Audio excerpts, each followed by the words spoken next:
Okay, meanwhile, I can share with you more about the program if you want. So today our host will be Koyan Rachev, who is actually organized this event. I'm really much thanking him.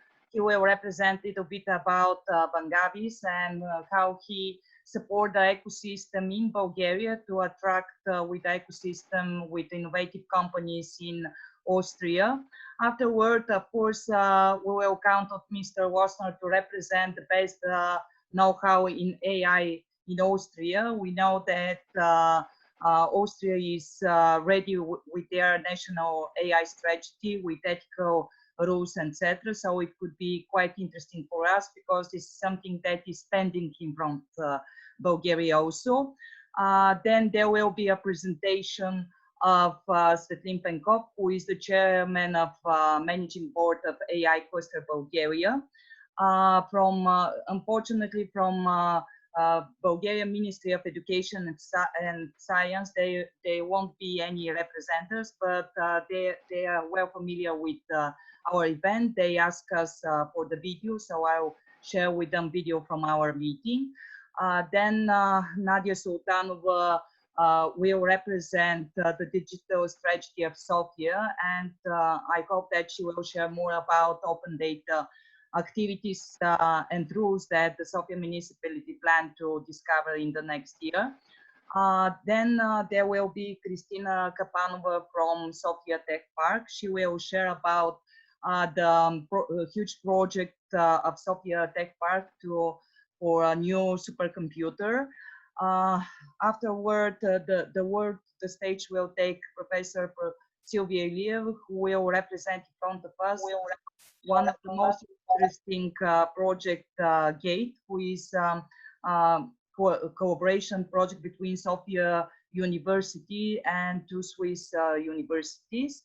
At the beginning, we spoke with Koyan that then we will give a stage to two of best examples in Bulgaria when it comes to companies dealing with AI. This is a hyperscience and on-to-text. And then we will have a discussion in a very interesting topics, not only for the national strategies, but also for the European policies connecting to AI, ethical rules that it is one of the agenda of the not only European Union, but also a worldwide agenda.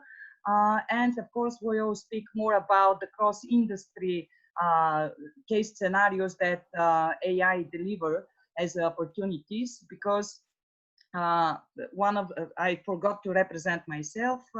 I'm Kristina Eskenazi. I'm chairwoman of Health and Life Science Cluster Bulgaria.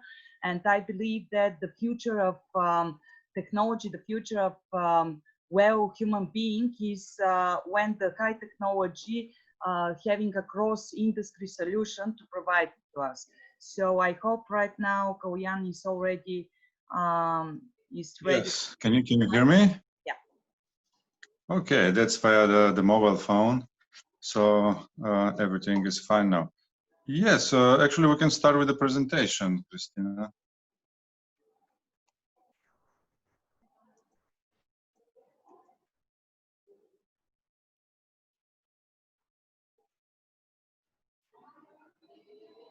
Yes, I first want also to introduce myself and a little bit, very short, how it all started with the artificial intelligence cluster in Bulgaria and the connection to Austria, and also to mention why the connection between Austria and Bulgaria is so important in general and for me especially. Short intro about me. I am born in Bulgaria and lived more than 30 years in Austria, so this is for me a very strong bilateral connection. I'm the founder and CEO of Bangavis and a founding board member of the Official Intelligence Cluster in Bulgaria, as well as the Bulgarian FinTech Association.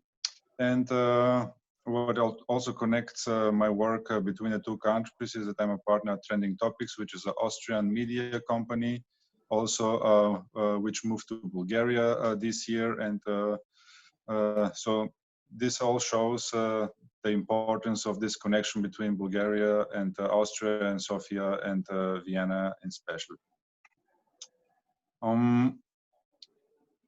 Few words about Vangavis. It's an innovation company. I founded. It's a cross-industry approach.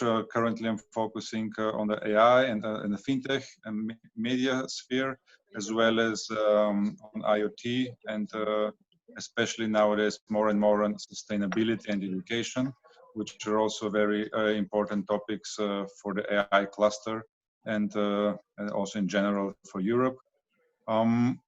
How it all started for me with the AI ecosystem was that I did an AI report in 2018, 2019. That's on the next slide.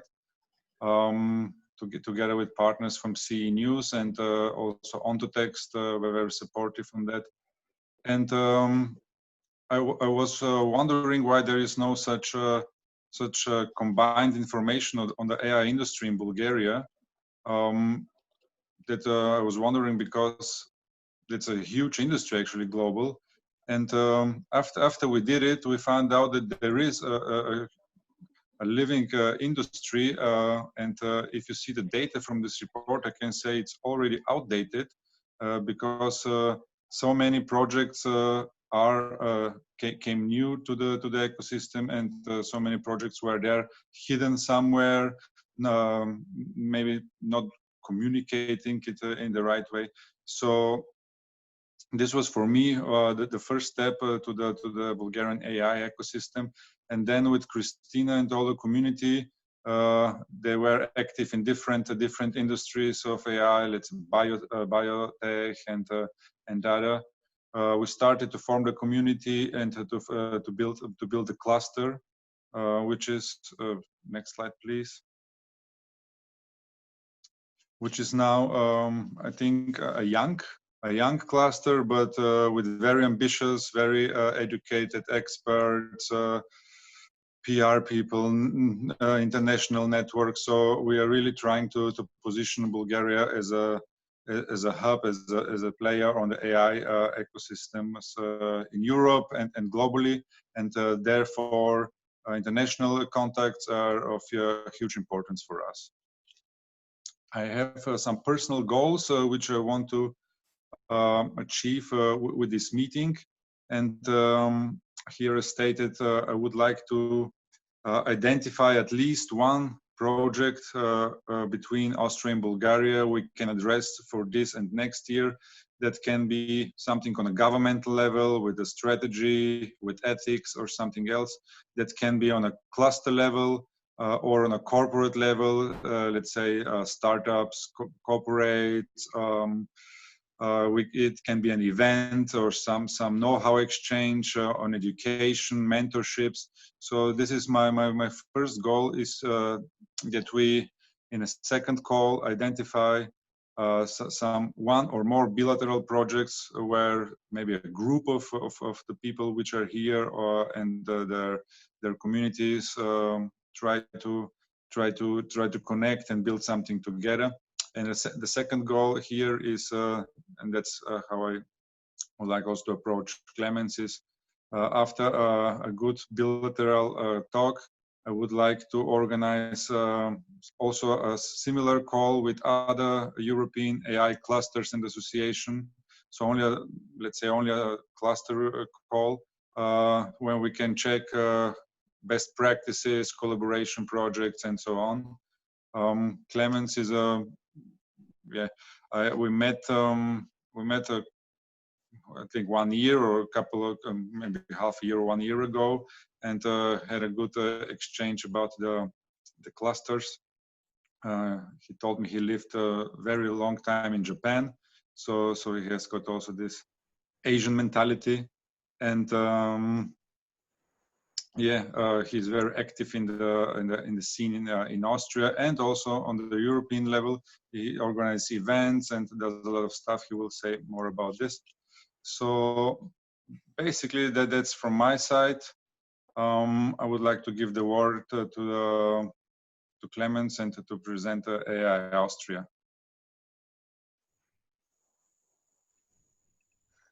Yeah, thank you for the introduction words, and also cool that you formulated the goal that makes it afterwards much easier. So I also know where to focus on.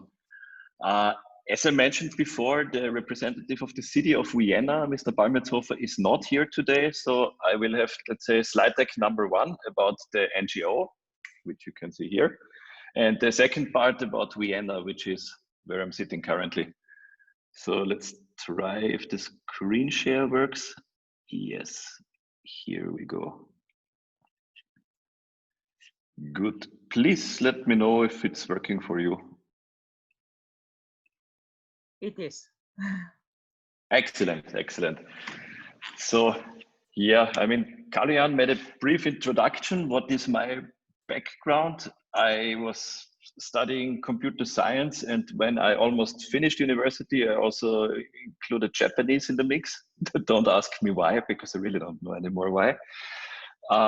And then from 2006 to 2016, I was living in Asia. It was 7 years in Tokyo, which is the right bubble, and 3 years in China. And then with a kid, of course, it became a little bit stressful. So we moved back. But what was quite, let's say, formative for me was the end of my Asia turn in 2014, 15, and 16 was basically the start of the current machine learning and AI boom. And what really impressed me was how Asian economies were dealing with the topic. Let's just take example Vienna or even the New York Times. They were writing about autonomous cars like this is a funny technology where you don't have to do things anymore. It was like, oh, this is so convenient. You can have your cell phone, you take selfies, and it's driving you to the bus or to the river or wherever. And in Asia, they were looking at this from a completely different angle. The Japanese were thinking this is an attack on the heartland of the industry, on the automotive industry. So if they are not cautious, it might lead to a similar situation as with smartphones, which means that the software is coming from the United States and the hardware, being the car, either from China, India, Africa in the future. So they really turned 180-degree around, made the national AI strategy, and all the large corporations also made their own AI programs. Yeah, and as usual, China did something similar 1 year later or 2 years later, but 50 times bigger. The interesting thing with the Chinese AI ambitions is that, first of all, they're quite concrete. So they are not just spitting out percentage points of GDP growth and so on, but they clearly state that they want to be the last country where the production of high complex industrial goods takes place. So they don't want to be a victim of outsourcing in the future as well. So they really aim for full autonomous or automation in sectors like pharmaceuticals, aerospace, semiconductors, cars, you name it. And I think from a European perspective, that's quite a big challenge, because if you look especially at the mid of the last decade, what our countries were doing, or politicians, it was not so focused. So yeah, that is a rather long introduction, but this led me to, on the one hand, form a company in the AI space, that's Enlight, and on the other hand, make an NGO, and that's the focus for it. Yeah, similar to what Kaloyan mentioned in his presentation, I would also like to show you how did this whole thing start out. And what was surely one of my entry points is that I started as a side project or as a hobby to create the Austrian AI landscape. So here you see the latest version from this year. When I started with this one, it was like 30 or 40 logos. And it was just to get an idea of what is going on in Austria, because there is rarely in any country a centralized documentation. Yeah, how is the clustering logic of this whole thing? On the upper 2/3, you have companies and startups, which means private institutions. In the lower part, you have enablers and extended ecosystems, which are on the one hand side educators like universities or sometimes even schools, but most of the time research organizations or the public sector, like the city of Vienna, but also like ministries or organizations. And yeah, we can actually, I shouldn't get ahead of myself. You might wonder why there are so many logos inside. First of all, if you think of international startup rankings or overviews, what is happening in the AI space in a certain country, most of the time they are based on investment money. Actually, 9 out of 10 times they're based on investment money. And I think for Europe, this leads to the situation that, I mean, Europe is very government grant driven, or let's say EU grant driven, like Horizon 2020 and so on. If companies receive a Euro grant, they are not typically included in this type of overviews. I'm not sure you might be familiar with the one from Roland Berger did one in 2017 and 18, and they only looked at investment. So a large part of the European AI scene doesn't show up in such reports. And this is why we also track companies that get a significant government investment, like 100K plus. Good. So yeah, what is AI Austria? It's 100% non-profit and independent. This means official institutions cannot formally become a member of AI Austria. So a ministry or the city could not join our board or something similar. They can become project partners, but they would have never any say in which direction it's going. We are financed basically with donations from the members, especially from the large members, which are most of the time companies. The goal that we set out to do is to help the Austrian AI ecosystem to develop. This of course sounds like very generic. I will dive into this a little bit later. And on the other hand, also the point of raise awareness. And I think this is especially important because there is so much, let's say, prejudice going on what AI could be. I mean, from it's the total surveillance to AI, the robots will take our jobs. So I think especially with AI, it's very important that you have something like an open discussion on the policy side, ethical side, and that people understand what we are talking about. Also to combat technophobia, like the 5G people are experiencing at the moment thanks to COVID. We don't want this in AI. Yeah, I think the mission statement, I can jump, you will get this later anyway. So how did the whole thing started? It was in 2017. It was actually a pure coincidence. I was moderating a panel in Alpbach, which had quite some international members on it. And so it was on AI. And during the discussion, the question arises, yeah, how are NGOs dealing with this topic worldwide, or how is awareness raised and networking taking place? So we have members there on the podium from the United Kingdom, which tell us there are many NGOs to deal with that, with people from Sweden that tell us about it. And then the Austrian people look at each other and say, we don't have anything like an NGO that is, or a network organization. And this is where the initial idea was born. Afterwards, it took us quite some time, 9 months, yeah, kids were born in this time, to finally nail down the structure of the nonprofit. Reason for this is we wanted to have, out of the gate, we wanted to have big partners on board. So it doesn't look like we're some kids that say, hey, AI is cool, but it gets a little bit more mature from the standing.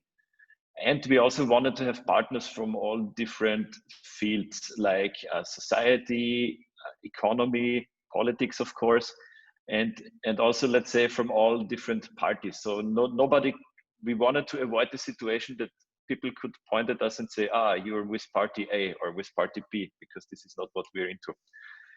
Yeah, and the official unveiling then of the NGO was during the Applied AI conference. That's the AAIC, that first time took place in 2018, and which is now basically which became like our annual event of the nonprofit each year. So what happened afterwards was we quickly approached Vienna to set up an AI and machine learning hub. You will have more information for that later. And then we tried to, we set up regional organizations in the provinces. I'm not sure if you're familiar with the geography of Austria, but for example, Vienna is in the heart of is surrounded by another province that's called Lower Austria. So it's not exactly necessary that you make AI Lower Austria, because Vienna is in the center of it anyway, and Austria is not that large. But when it comes to provinces that are further away, we made sure that we have AI Styria in the south. You might know this from the automotive industry, AI Tyrol, the mountains, and AI Carinthia, which is also in the south, bordering Italy and Croatia. There's a large silicon industry there, like chips.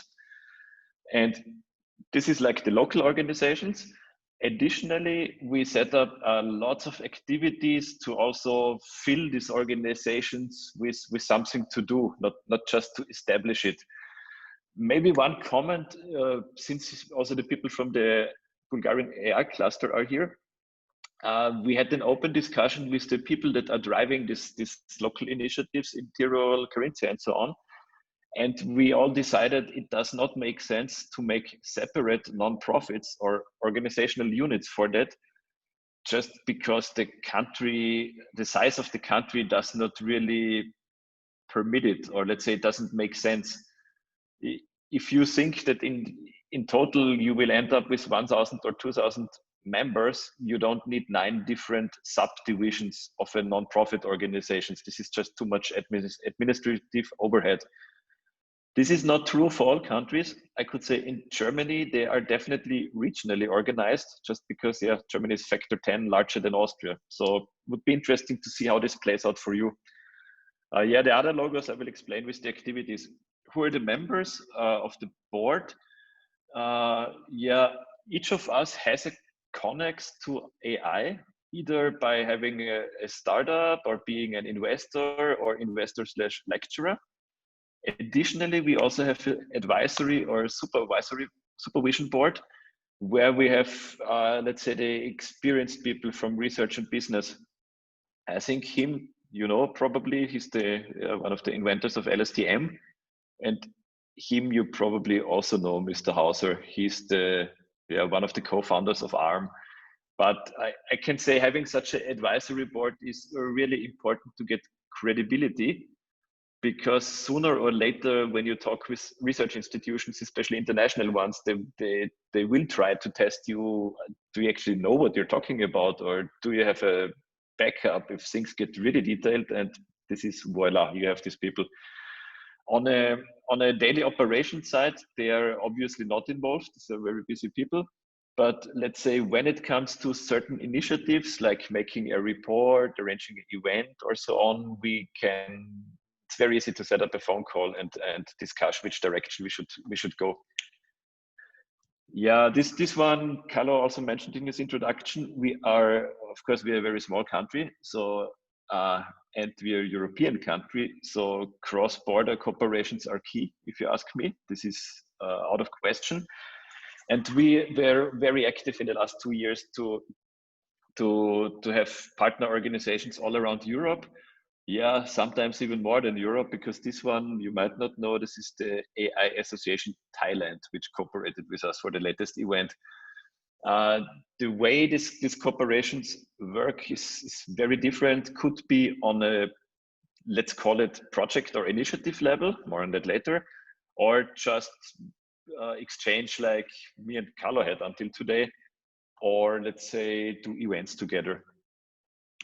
I think this is also an interesting part for you. What are we actually doing? So the community building I just before showed you. One quite interesting part that I could imagine also makes sense for Bulgaria is the so-called AI Roadshow. That's the second bubble. We did this together with the project partner, the Chamber of Commerce. And the goal was to educate let's say, especially small businesses, what AI can do and how they can already apply AI. This means not the high-flying topics where you need 5 data scientists to even get started, but rather which tools already have AI support, or how do you need to prepare your data to use tools that offer AI. And we did this in all 9 provinces of Austria. We reached over 3,500 SMEs, or let's say in general companies. And this worked quite well, I must say. Then for AI Hub Vienna, you will hear more about it later. Yeah, conferences, the Applied AI conference I mentioned before. This is the annual event. We started with 600 people in 2018, became 800 people last year. And this year, because it's an online event, it became 2,650 people.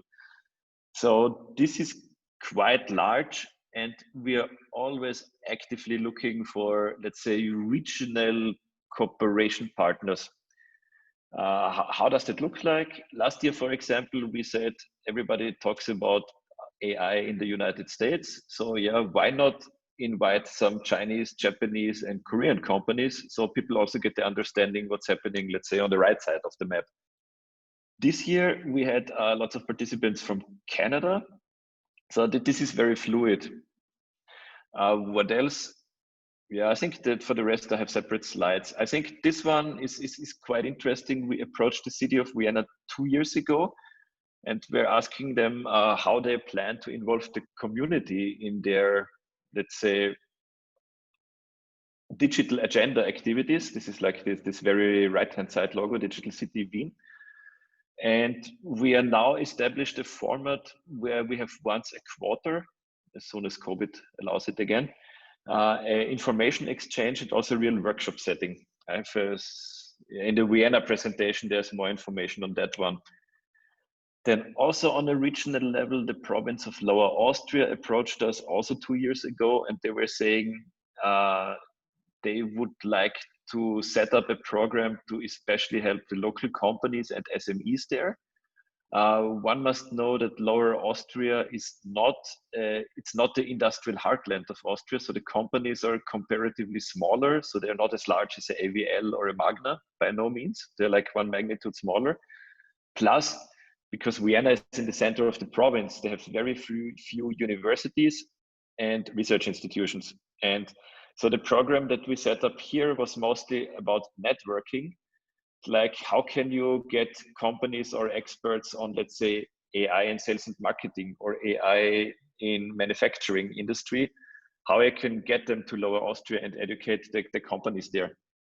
One byproduct of this initiative was the AI Academy that we also started to plan at the end of last year, and which we were now running. We just finished the first batch. The goal here is to educate people that have a normal job, let's say middle management, or are in data analytics or whatever, but at least they work in a company, to educate them what AI can do. And it's structured in 4 modules.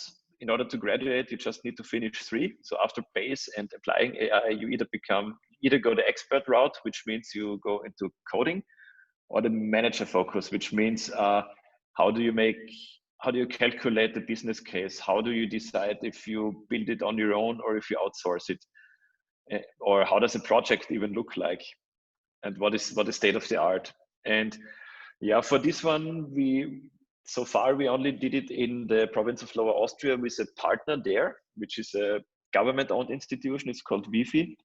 And we now want to roll this out as wide as possible, especially look for partners that can become trainers. Best case would be to bring a large part of it online, so really everybody from the business world that is interested can look at it and consume it. Yeah, this one I mentioned, events.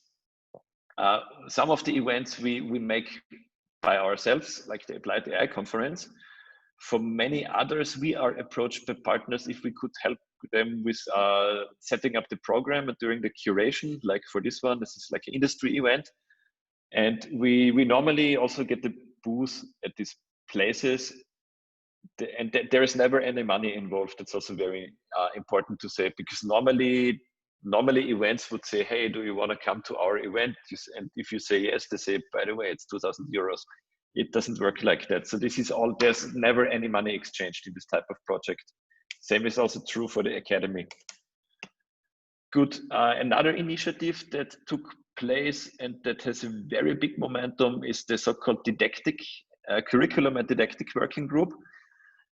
The reason why we set this up, one of our board members is very active in teaching, and during the exchange with other people in education, he realized that one big pain of educators in the field of AI is that the field is moving so fast that every year you have to basically make 30% of the content new, just because it's a new framework and new methods that pop up and so on. So together with 20 institutions, they formed a working group to say, we make something like a core curriculum, and only selected people update it each year. So not all of these institutions need to update, let's say, the image recognition section or the NLP section and so on. So this got huge acceptance, because this is how you raise the quality and also save all involved parties lots of time. Good. Yeah, I think that's it for the introduction of AI Austria. Our homepage, I must say, is unfortunately a little bit old school. It's a little bit like GeoCities. If you remember, in the 90s, we're getting a new page now. For the time being, if you want to follow us or see what's going on, the LinkedIn feed is the place to go. It's like company/AI Austria. Yeah, and with regard to that, I don't know if we take questions now, Carlo, or if this is later on. Yeah, basically, I would say to continue, and then in the discussion we can do all the questions. Okay, then let me share the second presentation. I see I'm like usual over time, so let's make the second one very fast. Yeah, we started a little bit late, but I think it's very interesting, so I think it's okay. Good. Now, for a moment, forget that it's me, Clemens Wasner, speaking, but imagine that the representative of the city of Vienna is here, because this is how they normally present it. The focus of this presentation is to show you how Vienna approaches the topic of AI and give you a brief overview of what happened in the last 2 years. And maybe as a very short introduction, you might have noticed in the last 24 months that cities start to make statements about AI.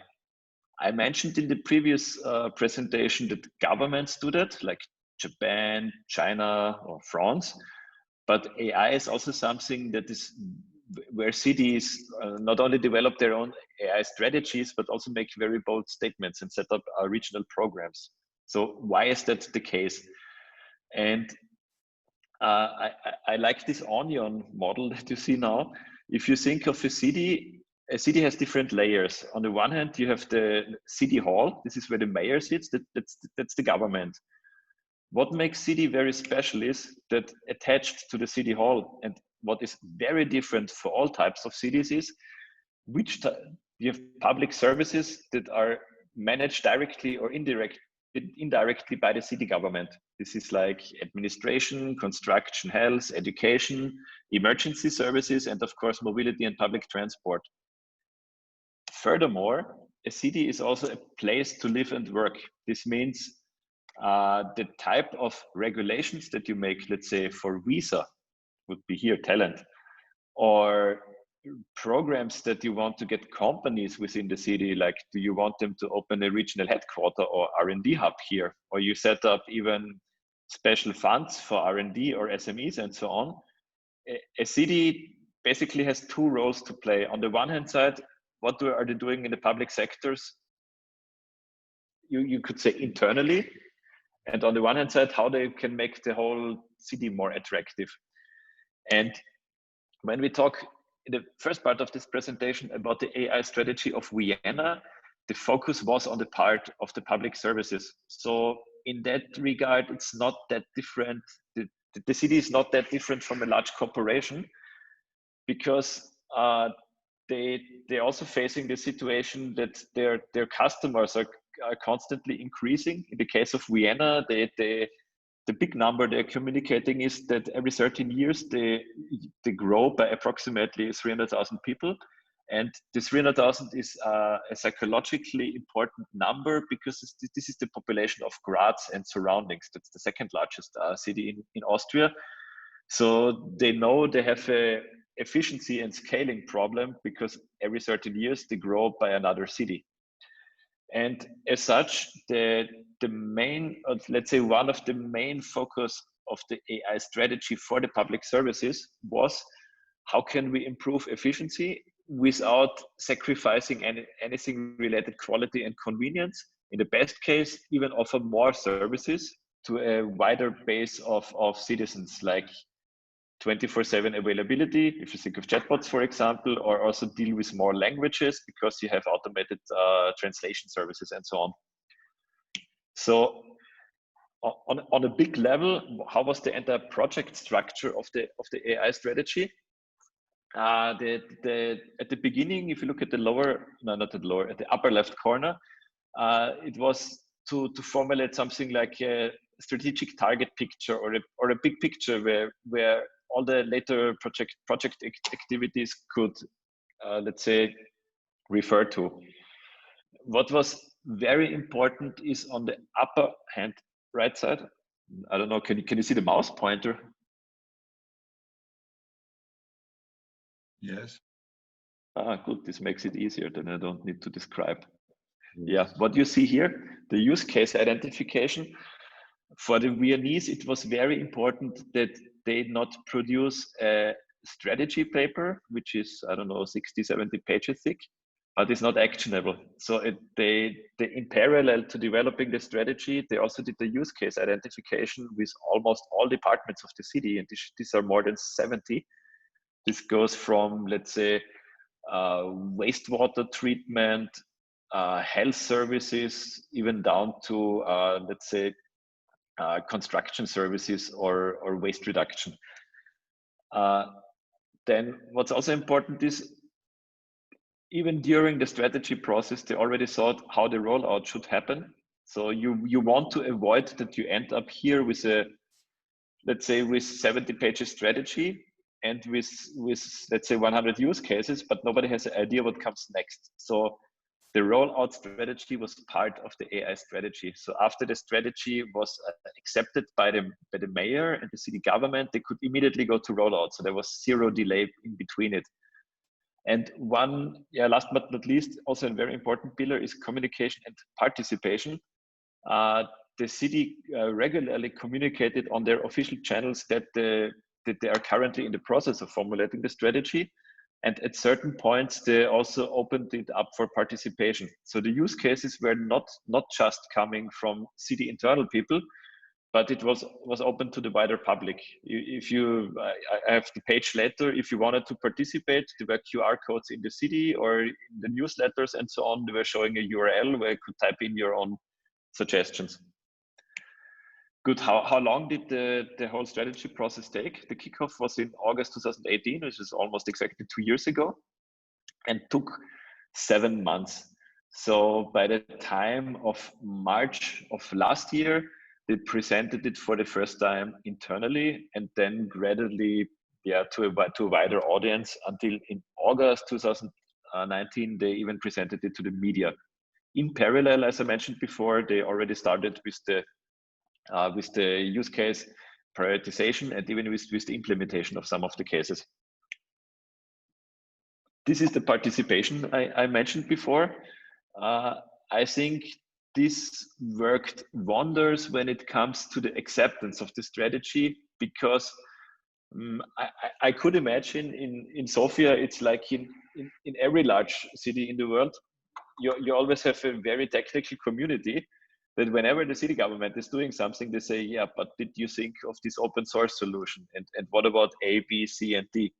And with such a process, with the online participation, you can make sure that these people feel being heard.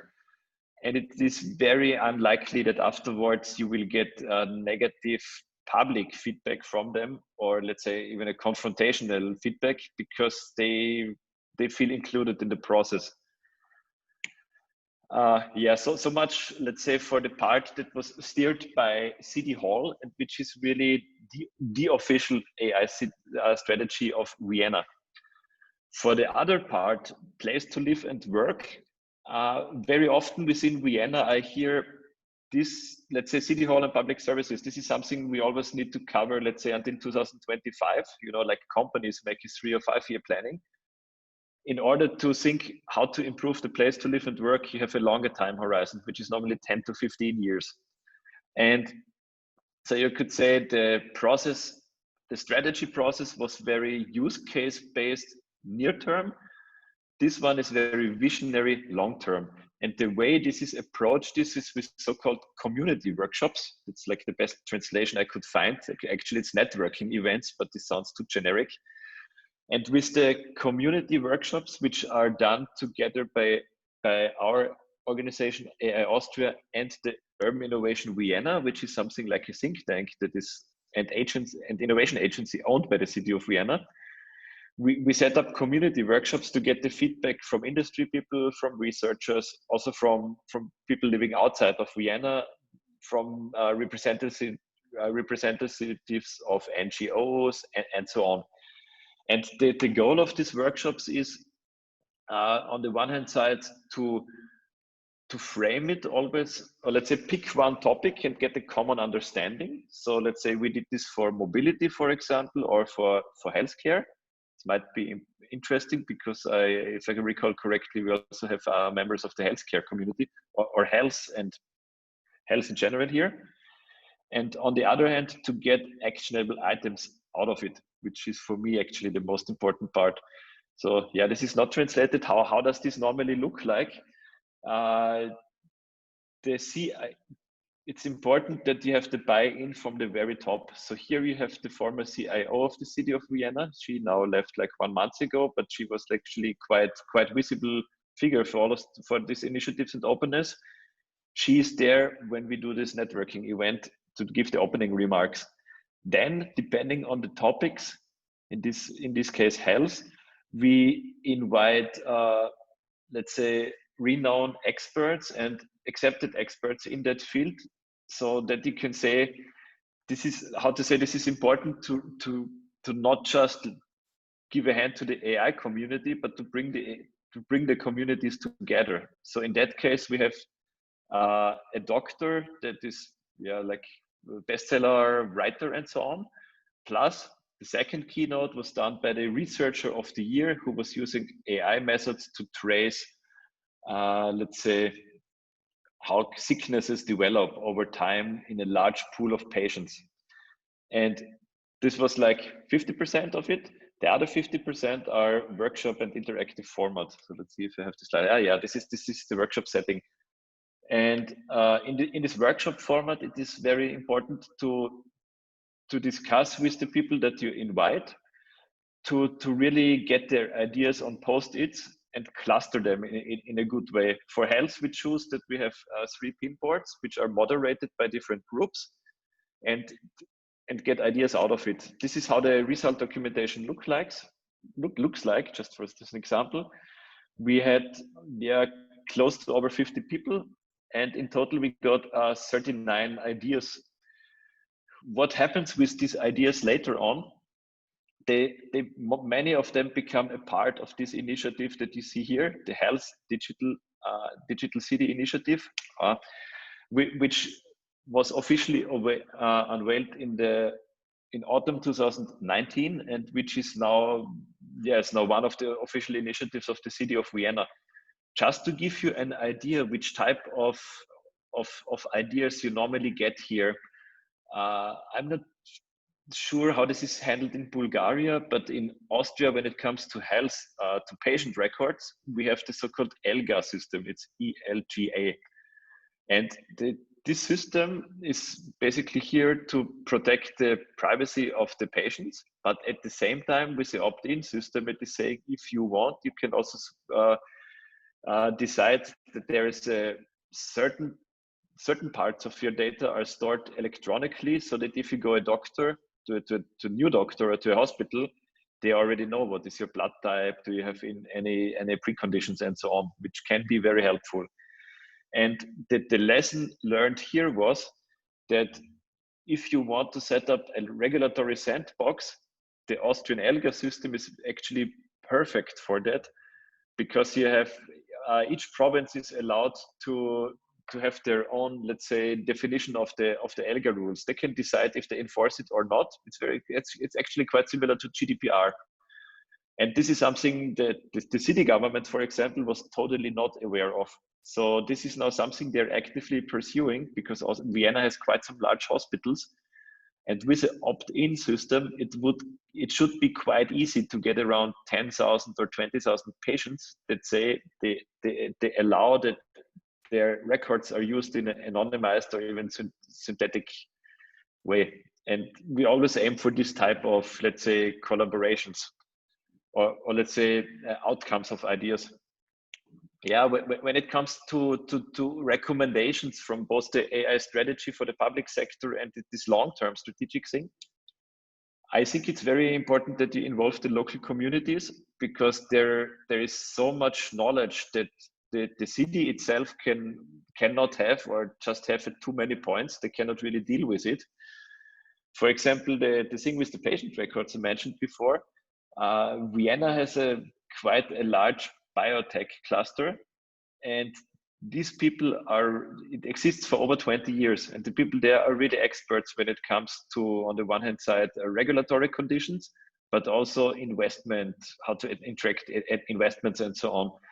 And the knowledge, lots of the knowledge that was built up here, you can transfer one-to-one to the AI space, because sandboxes, investments, attract foreign capital and so on, vehicles, government or city vehicles to foster growth and so on. This you can copy a lot.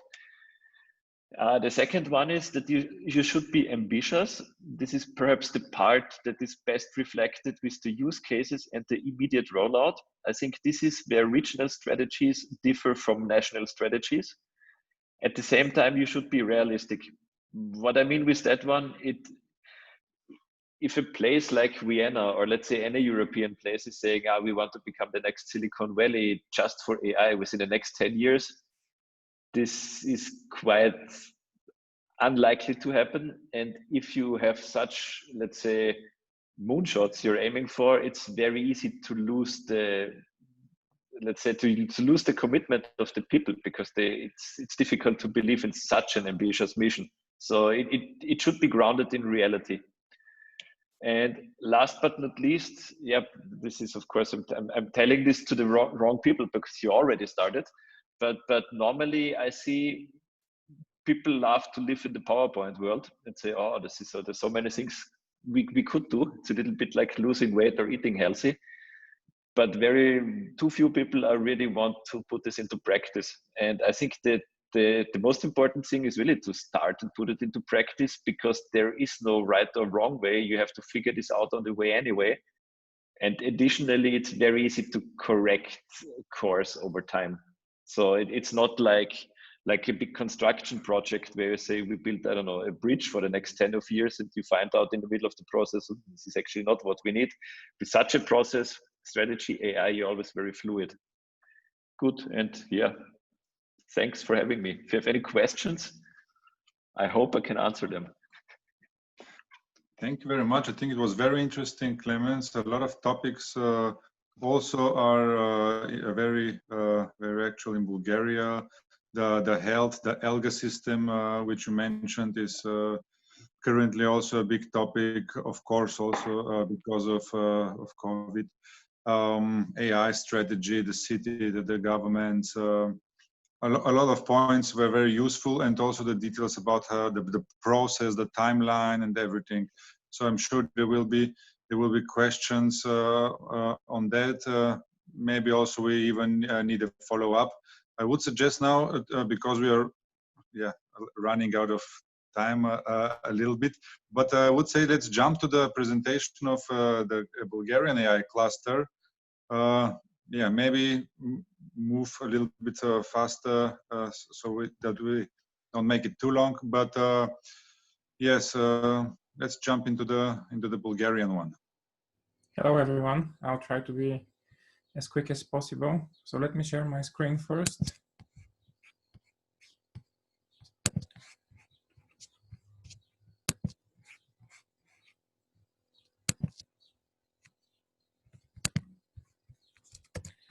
You see the presentation? Yes, we are. All right, very good. So again, hello everyone. It's a very interesting, we've seen a few very interesting talks so far, and yeah, quite interesting experience from the AI Austria.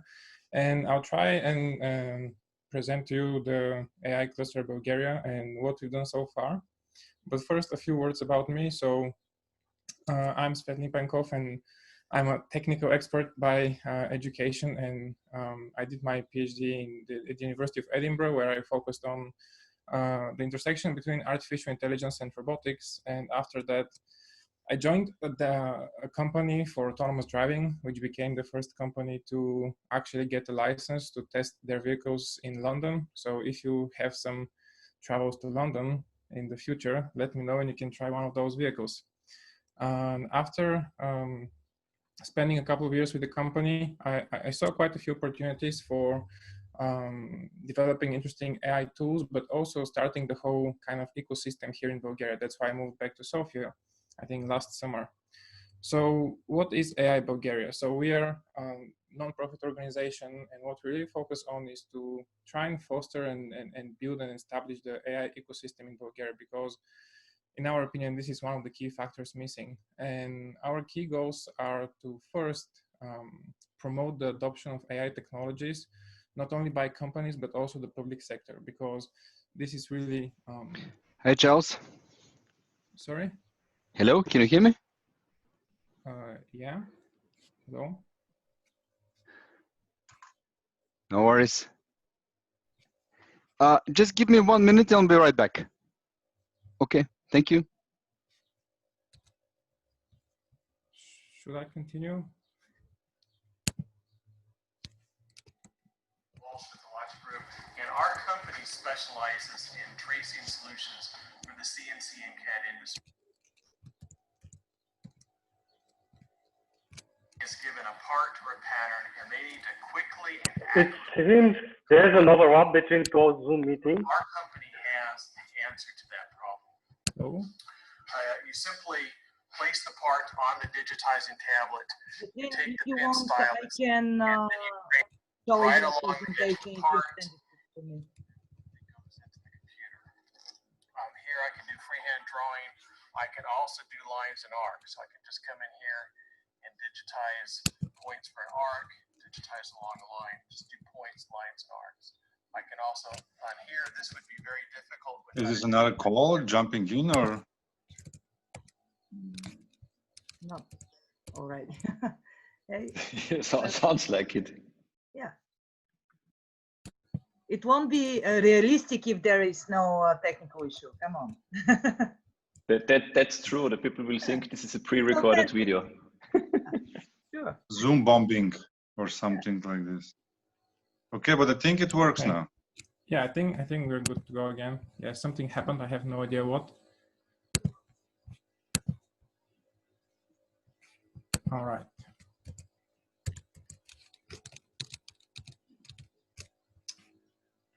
The large square. Oh, okay, it's gone. Okay. Are we good to go now again? Yes, it is. Okay, Yes. good. So yeah, as I mentioned, one of our primary goals is to promote and boost the adoption of AI-based technologies. And the other one is to also promote AI research, both fundamental and interdisciplinary research. So what I mean by this is, of course, doing research within the AI field is quite interesting, and there are quite a few possibilities. But what's really interesting in the sort of technologies we see that will provide lots and lots of value is actually applying different AI approaches to new and interesting fields. And Christina, the reason actually I met with her is because she is part of the biotech cluster, and I think biotechnology is one of the fields where it could really benefit from various AI methods, but actually the current AI methods do need lots of improvement in order to make them work. So this is quite an interesting opportunity there as well. And throughout our members, we have gathered quite a few experts, leading world experts in artificial intelligence, ML in particular, and robotics. And what's interesting is that we don't only have people with academic experience, but also people who have experience with building real products and applying this technology to the real world problems. And who are we? So here you can see the managing board of the cluster. We have mainly technical members in this board, but we do recognize the fact that we want to build an entire ecosystem. That's why we have Christina, for example. She's our PR and trying to establish as many connections as possible and try and build a good and varied community. And we have Carlo as well, who already presented himself. In terms of, we do also have a supervisory board, and we have one technical member there, but as I said again, we really want to build an entire ecosystem. So the other people in our supervisory board are people who give us legal advice and also financial advice, because one of the issues we have found so far is that many investors, especially in Europe, they might be tech savvy, they might invest in digital products, but very few of them truly understand what AI is, and you really have to approach them and first educate them and then actually present them interesting ideas. What we offer to potential partners and members, there are quite a few things going on. I guess this slide gives the key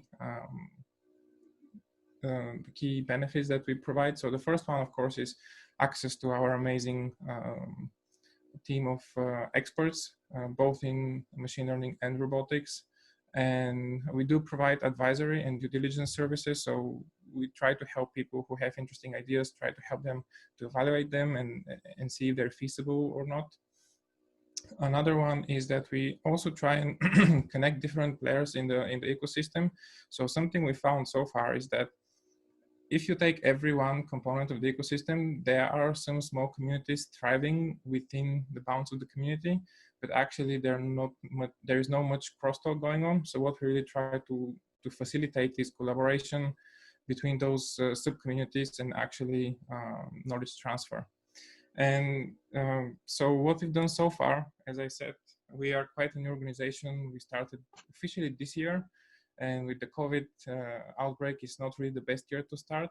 But what we focused so far on is trying to build the community, involve as many people as possible, both technical and non-technical, who are interested in other aspects of the technology. So far we've organized lots and lots of events, both meetups and webinars and pitchings and so on.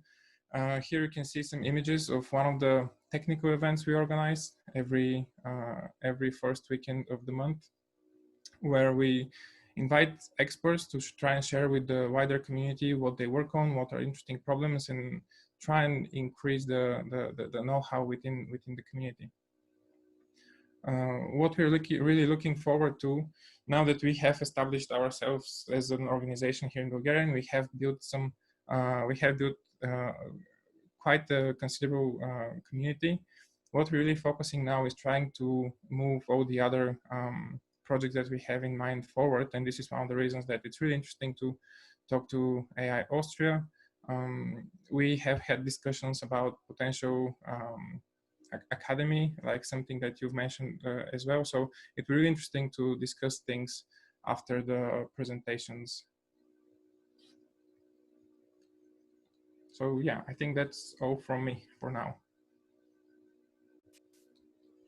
Thank you very much for the presentation and introduction.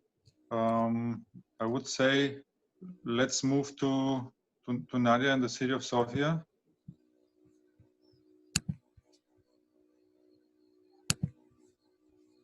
Hello. Hello. Hey, Nadia. Just 1 second. Interesting to find out what are the common between Vienna as a municipality and Sofia. I see that there are several points that probably we are almost equal. So we are eager to hear more about the plan of Sofia municipality in order to review and to realize where is the place of AI ecosystem in there. Thank you. Sure. Do you see my screen? Yes. Okay. I'm just trying to make it full screen very well. Hello, everyone. My name is Nadia. I work for the city of Sofia, heading the very newly formed, at the beginning of this year, Visualization, Innovation, and Investment Unit. We started in January of this year, so we had several months of normal work, and then several months of COVID. But many of you probably know us, me and the team, as part of Invest Sofia, where we have been working for the last 4 years. I see many familiar faces, I see some unfamiliar faces. So I'm very excited to meet you, hopefully soon in person. A little bit about what actually we were asked to talk about here today. It's Sofia Digital Transformation Strategy. It's not an AI strategy per se, but it is a move in the right direction. The strategy was developed in the last 18 months. It was a project of the European Commission. Apologies, I have to plug in my computer. It has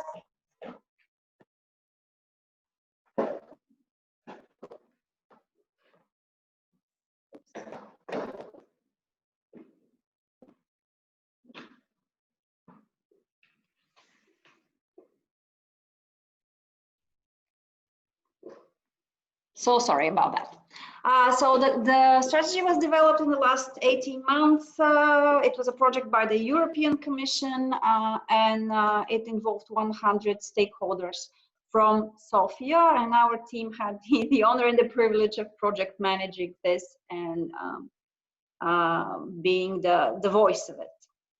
Talking about it, and I think we did quite a good job, because as a result of the strategy, this new unit at the Sofia municipality was created with the first ever deputy mayor for digitalization in Bulgaria. And number two, the strategy itself was adopted by the city council anonymously 2 weeks ago. If I have to summarize this strategy, and it has a lot of actionable components, but I will keep calling it strategy because that's what it is.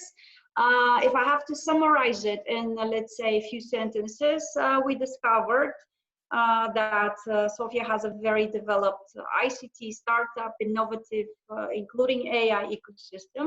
It has funding and also has something that I've been seeing happening in the last few years, and that's a very good and a positive development. That's the increasing clusterization and the appearance of a very many clusters and associations that are really working on some topics, and that's great. That's really moving in the right direction, and this is where the AI cluster, and we've been working with them very well. They exactly fit this. So the digital transformation strategy, as we said, we have the supply, we have amazing products, digital products, including AI being made here in Sofia. On the other hand, however, the city is not a good client for those products. There is no point where the supply, that the things we produce here in Sofia meet with our everyday life as citizens. So we decided to change this and open up the city as a client, as a market creator, as a platform for innovation, by providing access to testing ground, by being client number one, by just meeting with the community of with the IT community, the startup community, because sometimes the city elders, city officials do not know what's happening here. To make the city as a test bed, as a client number one, as I said, and to open the data that the city collects. And the city collects quite a lot of data. We all know that. Every city does, so does Sofia. So speaking of data and giving access to it, of course, we all know why is it important. Our thinking and our rationale is in two directions. Data is important to us because new products can be created based on it, but also because we as city managers can make better evidence data-driven decisions, which we don't have the opportunity to do at the moment. Our approach, basically one of our first projects here as a unit was the creation of an open data platform. We took a very open source approach. and of course a lot of community engagement, a lot of thinking about use case for the data, a lot of awareness initiatives that we plan to do, and one project that we're still looking for ways to implement is the creation of data policy.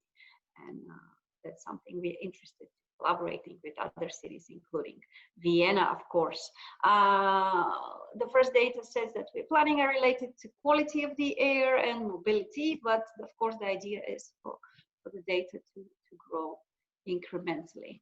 Last but not least, the principles that we embody and try to work according to, that's being people-centric, need-based versus technology-based, no vendor locking, that is a problem for Sofia and has been for quite some time, data compatibility, holistic approach, and last but not least, stakeholder engagement. That is very, very important thing that's often overlooked. I'm glad that Clemens mentioned that in his talk about Vienna. What we are looking for in a collaboration, of course, with the AI cluster, the Bulgarian and the Austrian one, we're very much looking to learn how you guys collaborate with the city.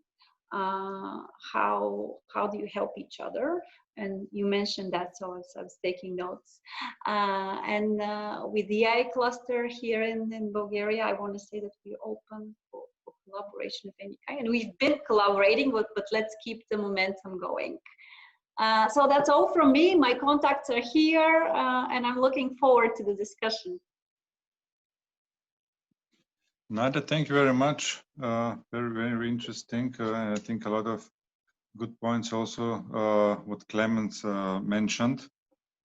So in order to proceed, I would say just let's go into the presentation of Sofia Tech Park. Yeah, and Christina Kapanova, who will share with us about this exciting project that we are all expecting. Yes, hello from me as well. Just to briefly introduce myself, I'm Dr. Christina Kapanova, currently a research fellow in Trinity College, Dublin, a research fellow in AI, my original background. I currently deal with, as I saw into the program, with AI for prediction of polypharmacy drug side effects.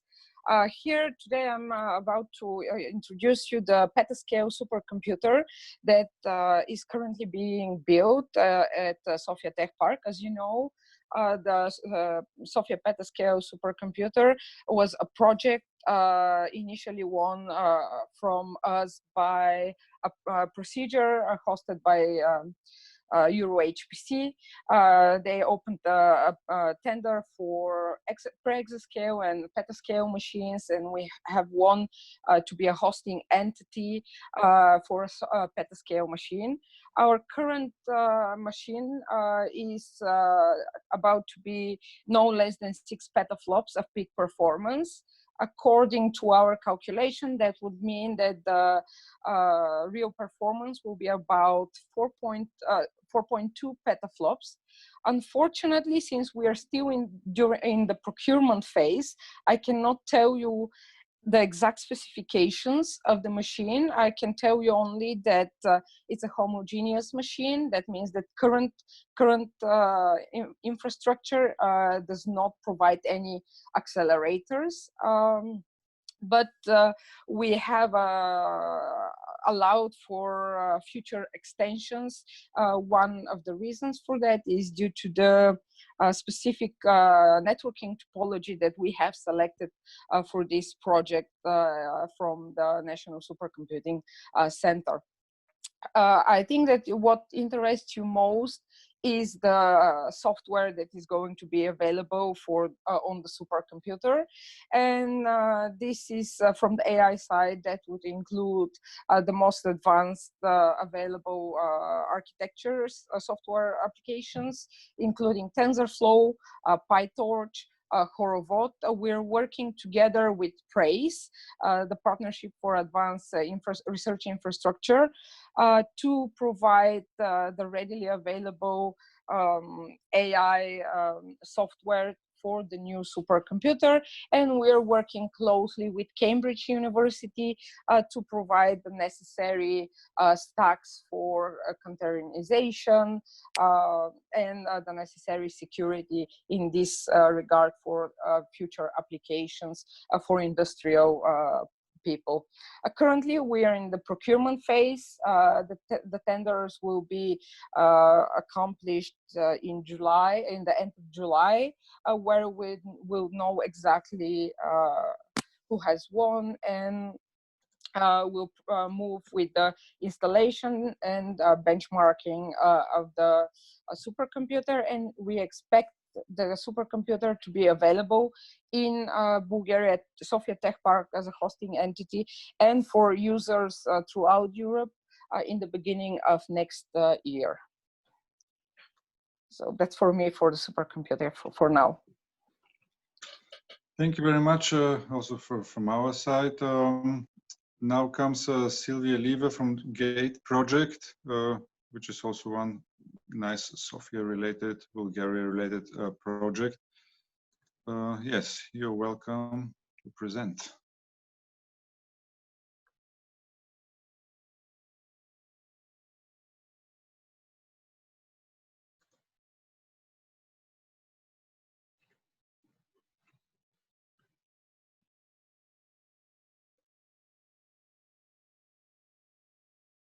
Is the sound also working? Professor Iglieva? Yeah, do you hear me now? Yes. I was muted. Hello, everyone. Yes, I'm Sylvia Ilieva. I'm professor at Sofia University, and from September last year, I'm director of GATE Institute, which was created. Yeah. So what about the GATE project? It is a project funded by Horizon 2020, the teaming phase 2 program, and it's really quite good success of Bulgaria in this project, because the competition was between almost 30 proposals from 27 countries. Only 14 were selected, and those in Bulgaria was one of these. And this is for creation of big data for Smart Society Center of Excellence Institute, which is dealing with big data and artificial intelligence applied research. And the funding for this project is quite big, and the European Commission sees it as a seed money to establish, to institutionalize such an institute, research unit in Bulgaria, and to be sustainable in the future. So something similar to Fraunhofer in Germany. And this institute and this Center of Excellence is created in a partnership with Chalmers University of Technology. It's a private university based in Göteborg, and Chalmers Industry Technique, which is a kind of a division of this university, dealing with connection with industry and commercialization of research results. And we are the first such big data center of excellence in Eastern Europe. So there are more than 50 such center of excellences with national funding in Western Europe. And we are part of this network of such center of excellences, and the Austrian partner is No Center, based in Graz. So, yeah, what are the elements? What is the scale of this institute? So our focus are people, and in long term, we aim to become more than 100 researchers, and with the focus of early stage researchers, young people. And they need to know not only have knowledge not only in big data and artificial intelligence, but this will be interdisciplinary research made in different fields. I will mention the areas later, and they should be innovative and entrepreneurial, have entrepreneurial mindset. And the aim is to become autonomous institute. Even now we are part of Sofia University, but relatively autonomous in making decisions, deciding about our research priorities. And we'll have a new building in Sofia University, and now it's on the public procurement, and maybe by September we'll know who will build this building, where there will be open innovation labs, education lab, where the industry and the SMEs will be able to make demonstration and experimentation about the new technologies.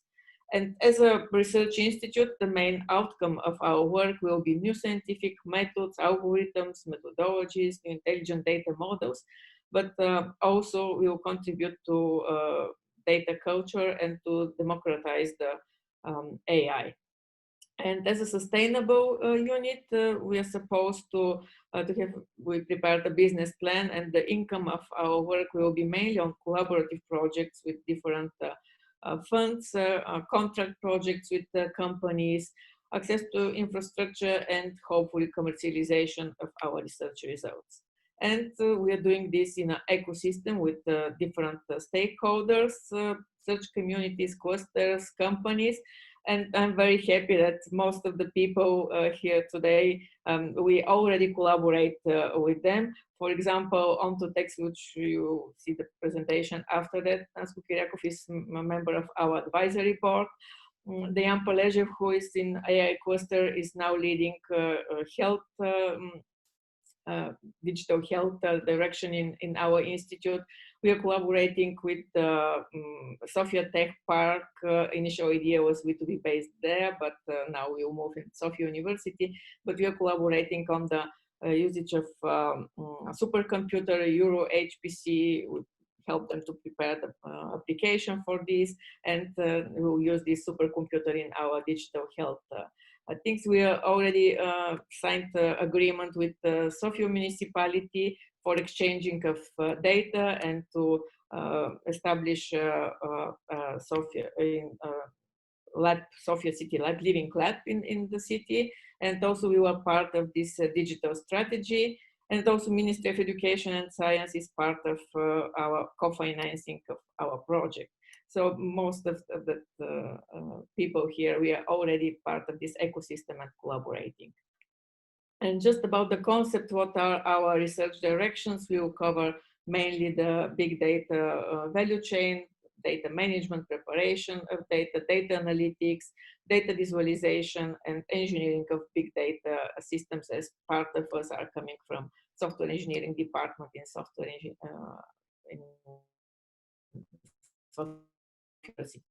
And what are the application areas? Future cities, intelligent government, smart industry, and digital health. So in Future City, we already started work, and together with our partner from Chalmers University of Technologies, we are building a digital twin city for one of the areas in Sofia. And also we started work on digital health, and we have first results in this intelligent government and smart industry. And in addition to the research work in different fields, we'll create this GATE data hub where we're already collecting data from city, from health, from different sources where people may, as I mentioned, experiment, and we demonstrate the value of data. And also we'll build this GATE data factory, which is similar to what our Swedish partners are doing, to transfer knowledge and share knowledge with other stakeholders.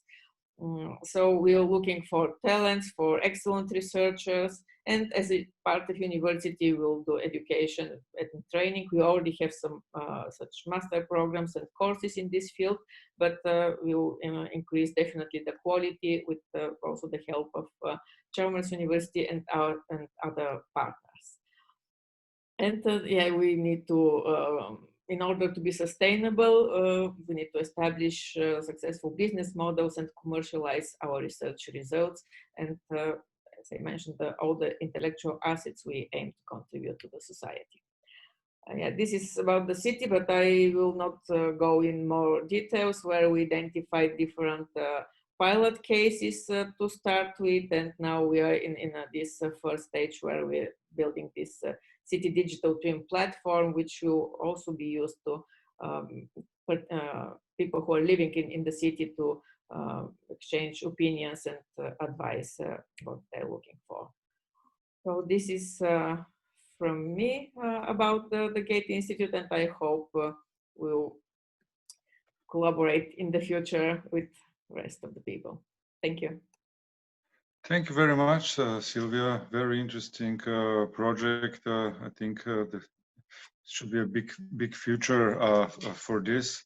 Also, I saw that you are very good connected in the European ecosystems with universities and other stakeholders. So I already got some private messages that people would like to get also exchange their contacts and the presentations. I think we will collect all the presentations and provide them to all the participants or all the people who are interested. Now, following the agenda, I would like to do the presentations of ontotext and hyperscience before we jump into the open discussion. So everybody has heard everything which we have to present, and then just to have an open discussions and all the questions to the participants.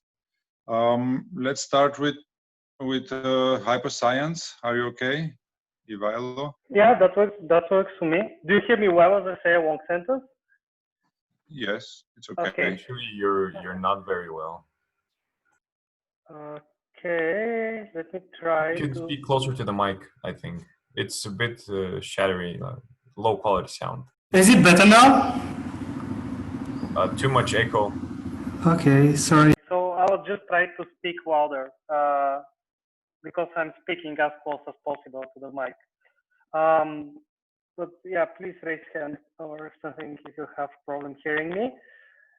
Anyways, let's jump to the presentation. Okay, so I'm Ivailo Stranchev, Director of Machine Learning in Hyperscience.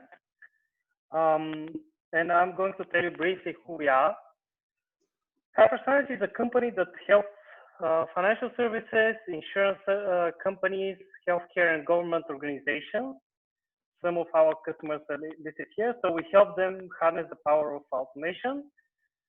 Initially, we started helping to extract digitalized content. Now we are also focusing towards automating workflows. And so what we aim to do is unlock data by making it digital as opposed to just images of something or just paper version of the data, and actually improve efficiency, and by doing so translate that improvement into real dollars, cost savings for our customers. And also we aim to improve response times, making it a much faster and better experience for the customers of our clients. What are the key results that our company has achieved? We increased the throughput in data processing more than 5 times. We reduced the cost in processing data more than 80%. And also by doing so, we also decreased the error rate by 67, actually more than 67% for many of our customers. And of course, lower error rate means lower risk and better quality data. What is the thing that differentiates Hyperscience from other senior companies? We have the best-in-class extraction. In all the benchmarks we've done, we are very far ahead of all the competition. Specifically for extracting data from documents, we have the solution that we offer has built-in features that are not present in many of our competitor solutions. For instance, we have built-in quality assurance that helps our customer track the performance of both the machine learning models and the humans, and also to ensure better quality of the data by, for instance, using consensus for annotating the data or for predicting the data. The software that we provide is built in a way that it has very low cost to integrate, and it's very friendly for our customer environment. So it is very, very easy to actually deploy the solution that's been repeated by many of our customers. It's impressive that in just a few hours, you can actually have our system running, and it can immediately give return of investment for our customers. And it is also much easier to set up as opposed to many of the competitive solutions. So typically in just a few hours, you get very good automation, somewhere between 3/4 and 95% automation with very high target accuracy, 99%. So it actually gives a return of investment for our customers in just a fraction of the time it would typically take to set up such solutions, a very, very small fraction. Where are our offices? The first two offices we had, and we always had them since the company existed, were in New York City and in Sofia. And just recently, last year, we founded a new one in London. And most of the engineers are based in Sofia, with a substantial part also in New York. In London, it's still mostly a sales customer experience office, but we aim to grow it further. Hyperscience is also committed towards growing the community here in Bulgaria. In that relation, we organized an initiative we called HS Learn. It actually had two editions. One was held in the Sofia University, and the second one slightly extended in the building where Hyperscience is based. The teaching materials are available online in the URL I shared here. There are recordings of all the lectures we did in Bulgarian, and as well as the presentation. And further, last year we were a streaming partner for NeurIPS. And we aim to do that like as a regular thing that happens every year. So we will do that again this year. And in general, we're trying to, first of all, get more people interested into the community, into AI, and then also to kind of make a better networking between them. In that aspect, we are very much interested in working with AI Cluster. We have overlapping interests there. And that's pretty much everything I have. Thank you. Thank you very much for the presentation. Yes, last but not least, our friend and partner from Ontotext, Atanas. As mentioned before, Ontotext are very active in Bulgaria, one of the leaders of the AI ecosystem. So it's my pleasure to welcome Atanas. Yeah, just start. Thank you. Thank you. Thank you for the invitation. Atanas, what do you prefer, me to share the presentation or you will share and control? I prefer to share the presentation if that's okay. Just a second. Okay, do you see my presentation? Sure, you can start. Yeah.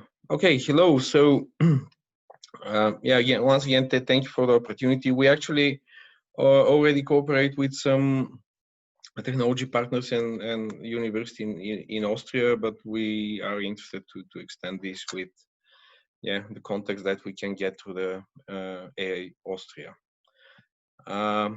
Okay. On the bigger picture, our connection to AI is, okay, we use AI for several purposes. Most of what we are doing, people would classify it as knowledge management.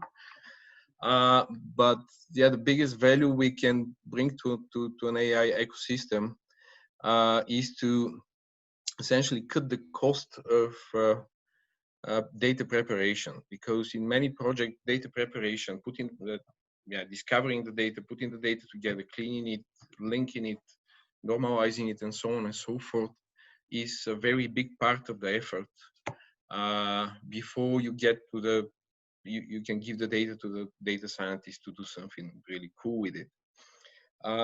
So we offer technology based on knowledge graphs that essentially allows makes much easier to reuse data from previous projects and to build a data architecture that allows easy repurposing of the data, so that you don't start from scratch over and over again, but rather you can build on top of data that you already have, make it richer, and then be able to make better analytics.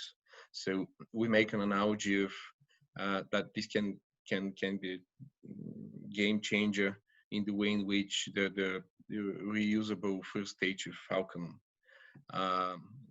rocket makes a change to the aerospace industry. You don't have to throw most of the metal, and in our case, you don't have to throw most of the data preparation effort that you did. As I said, we do this through knowledge graphs, and essentially that's knowledge representation paradigms that brings together graph databases with knowledge representation, with semantic technology, with text analysis. So the key is that we essentially integrate data and link it to content via semantic metadata. So you can think of tags which are properly described. They have formal semantics. You can interpret this data more easily and integrate it. So for most of the enterprises, and what we're doing today is to integrate data from multiple internal systems and databases. And what is even more important, to interlink it, not just to load the data from several different sources, but if in two different systems you have descriptions of one and the same organization, to be able to properly link it and figure out that that's one and the same object. We also do text analysis, and that's the second pillar of what we are doing. So we use big knowledge graphs to better analyze text, to better analyze documents, and again be able to generate metadata about these documents so that they're more easy to recommend, to search, and to basically make the bridge between the structured knowledge and the unstructured. Another important thing of what we've been doing is that in most of our projects we combine proprietary data that the enterprises have with global databases, global data sets, and global, on the bigger picture, global knowledge, which for the specific domain gives us the necessary background to more easily interpret the data and extract stuff or find new relationships with the help of critical mass of domain knowledge, which you usually bring from the outside, because it doesn't matter how big the enterprise is, it typically doesn't have this knowledge in-house. And putting together external data and linking it to what the enterprise already have is what we've been mastering with all sorts of machine learning and text analysis and other techniques that you can think of. So what makes us unique is that we are among the very few vendors who have a database engine and natural language processing and text analytics, and essentially we have very tight integration between knowledge graphs and a database engine called GraphDB and natural language processing pipelines. So we've been around for about 20 years now, and most of our clients are in UK and US. So mostly New York and London is where we deliver our technology. We can't speak about most of our clients, but you can still see quite a few names. So historically, we've been doing a lot with publishing and media. Financial services is a very big market for us now. We have government clients, manufacturing is picking up. So that's pretty much it. We have been very active in research since year 2000 when I established OntoText. Actually, I established it as an R&D lab within Sirma Group. That's one of the bigger software companies and now a group of IT companies in Bulgaria. So research-wise, we have, I don't know, thousands of, hundreds of scientific papers and thousands of citations. The areas where we do applied research most of the time is knowledge modeling, knowledge representation, reasoning, natural language processing. Quite a lot of machine learning in the last, say, 5 years. And everything that puts together structured data and text with machine learning in terms of like word embeddings and graph embeddings. Historically, we attracted a lot of innovation funding, some VC funding also.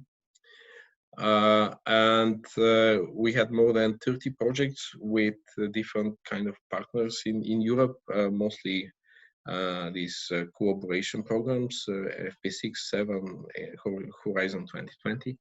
Some of the partners that we cooperate with are the University of Innsbruck. They have very, very strong group in this field. We had quite a few projects with the Technical University of Vienna. We work with a couple of companies like Onlim and Semantic Web Company. Semantic Web Company is definitely headquartered in Vienna, and Onlim is somehow spread between Vienna and Innsbruck. But that these are our partners. We became, through the years, we became members of quite a number of organizations like W3C, because this is where the standards that we use are being developed, like RDF Sparkle and all other things. And then quite a number of other associations like STI, Semantic Technology Institute, which is actually headquartered in Austria. Linked Data Benchmarking Council is the organization where all the graph database vendors participate. I'm a member of the board. We are one of the founders of this organization. We are quite active in healthcare and life sciences also. And thus we are part of the Pistoia Alliance that is mostly about people willing to share information within the life sciences space. We are also one of the founders of the Digital Health Innovation Cluster in Bulgaria, which is again the same. So that's probably enough about it. We're already over time. We're very technology driven, so we spent 20 years to make sure that we have a stack of technologies that meets all sorts of requirements in terms of scalability, performance for different types of scenarios and workloads, to enable us to do analytics, both on text, on graph, or whatever. And then with all these big clients and big enterprises, there are very, very heavy requirements in terms of operations and data governance. So a typical installation goes across 3 data centers, 3 different continents. So it takes quite a lot to get this right. So thank you very much for your attention. Hope I didn't run over time much. Thank you very much, Atanas. It was very interesting, and also thank you for the bridge you mentioned for your partnerships in Austria and in Vienna as well. Thank you for everybody for your presentations. Now we are going to jump in an open discussion. Basically, we have some topics on the agenda, but actually it's also now the time for Q&As in all directions. I think we should open just a discussion because we are quite a nice group, and most of us know each other. So I just give the word to everybody, raise hands, ask the other presentations questions. If nobody has a question, we have some topics to follow, but I think it's better now to open it for Q&A. Yeah, and also say hello, because finally the second person from Vienna joined, Walter. He's in my chat window in the lower right corner. Maybe you would like to introduce yourself, Walter. Oh, hi, sorry for running late. I had here like some emergency gas pipe fixing in the broken wall in the apartment. So I don't know what Clement said before. I hope he gave a good presentation, and I'm just working here at Urban Innovation Vienna, and we are basically like some organization helping the city of Vienna in various areas of digitization. One of them, of course, is AI, and Clemens is like one of our key partner in that sense to bring more AI towards the administration of the city of Vienna. So if you have any questions regarding that, I'm happy to answer them as long as I know them, and otherwise I'm happy to listen in, and thanks for inviting. Thank you. I'm glad that you managed to join. So I have a question. if I may. Hi, my name is Milan Parvanov. I'm a CBD of Mikar Innovation, and I work very closely with the IE cluster in Bulgaria. I'm quite new to the scene anyway, but we have some ideas that we really want to do some digitalization when it comes down to handling of data patients and medical records. So we would definitely appreciate in the future if you guys share some knowledge and know-how and some information. How did you manage to do this? And maybe on a local level, because it's too ambitious to start it on a governmental level, but maybe, I don't know, put us in touch with some regional sort of like hospitals or regions in Austria that implemented this program. So maybe we implemented it regionally or some small hospitals in Bulgaria initially, and they start thinking about the overall artificial intelligence structure to this type of activities. Yeah, I mean, also during the presentations from the Bulgarian side today, I was thinking it would definitely make sense to have one follow-up dedicated to health and medical topics, because this health digital city initiative in Vienna is already quite mature and up and running. And I think there are many things that are specific to this field that both sides could benefit from a discussion. So what do you think, Walter? You're the right-hand man of the leader there. No, I would be happy if that's one of the askings, and we're trying, especially in the health area, to push towards that, because I think there's one of the big potentials in that. Great, and thanks a lot for the offer. I mean, we have quite a lot of ideas, but we definitely, I don't know, need some additional help and support implementing this type of structure. So we'd really appreciate if you can help us in this. Thank you. Speaking of collaboration, are you familiar with the European Cities Conference that is hosted by an agency that is owned by the city of Vienna? The name is Eurocom PR. I remember it took place last year, also in June in Vienna, and I think they had representatives of the digitalization departments of 8 European cities here, mostly east of Vienna. So I don't remember if there were also representatives of Sofia here, but I think I think Eurocom is represented in Sofia. We were there. Excellent. Good, because this is also like a logical thing to do. Yeah, I mean, now is COVID time, of course, but it's something to keep on the radar for next time it takes place. But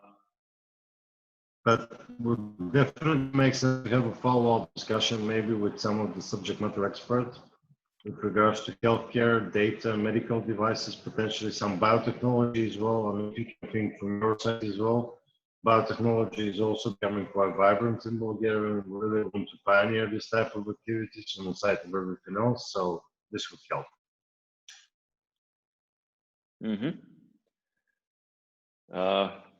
Yeah, if I recall correctly, Kaloyan, you mentioned you had 2 bullet points, and the first bullet point, or 2 big targets, and the first target had like 3 sub bullet points. Yes, that's true.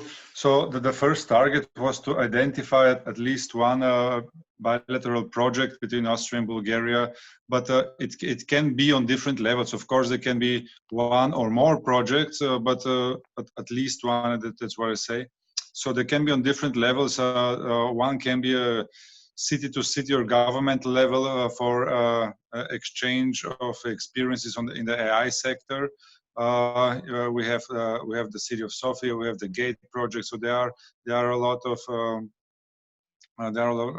of potential projects there. On the other level, I would say it can be on the cluster level.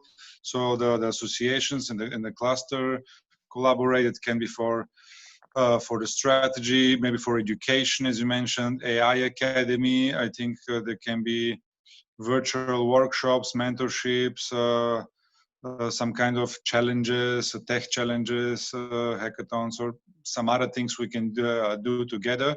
And the third level I mentioned was the company level, startup, corporate collaboration, or as Adonas from Ontotext say, they are already in Austria active. So we can see how here we can enlarge the collaboration on a company level, maybe on early stage, how to foster entrepreneurship, maybe on a co-investment level of some VCs, maybe on a research and development level or other. We can do this in a follow-up round, I would suggest. And as you mentioned, we identified the health and biotech sector for sure as one of the most vibrant now. I think another one can be the whole digital city topic, which combines a lot of topics across mobility, across energy, across sustainability. I'm also, as a part of the FinTech Association, I also address always the financial services topics. There are also a lot of data. Retail can be a big topic. So there are quite a number of potential areas we can collaborate. And the goal was to start to identify areas or a couple of projects where we group some kind of experts and stakeholders which are interested in that group, and then do on separate follow-up calls, maybe also in a personal meeting someday. You're always welcome to Sofia. We can do some meetup or other personal meetings. Of course, there will be also events in Austria. I think the Vienna Up Week, which was postponed because of COVID, will take place next year. It's going to be a big week in Vienna also for the artificial intelligence ecosystem. So there are potentials we can collaborate. Yes, and the second topic I was mentioning, the second goal was to organize the international on an EU level call from all the associations and clusters and see how we can collaborate on this. This is more like idealistic case, but Clemens is very well connected with a couple of European AI clusters and associations. So maybe we can also think of that. It can be just a nice meeting just to know each other on a digital level, so nobody has to travel. But on a later stage, we can do it also in person. Something, if I may add, I know that this is quite significant, and now is the moment for the Europe to create the rules for the next 10 years, how to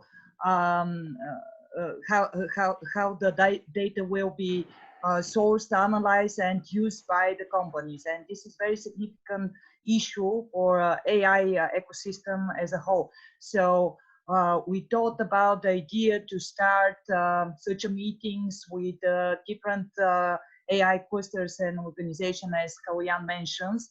And I believe that it's going to be a good idea probably in September to make bigger probably meeting like this online, of course, in order the organization who are dealing with AI, who know what are the certain problems and challenges in front of us, to create some kind of a advisory document to a European Commission, so a little bit in a higher level. But I'm not sure if you are thinking about this. I saw that you have a very good connection with other AI organizations. We are also discovering such. So I believe this is one of the things that we're supposed to be united.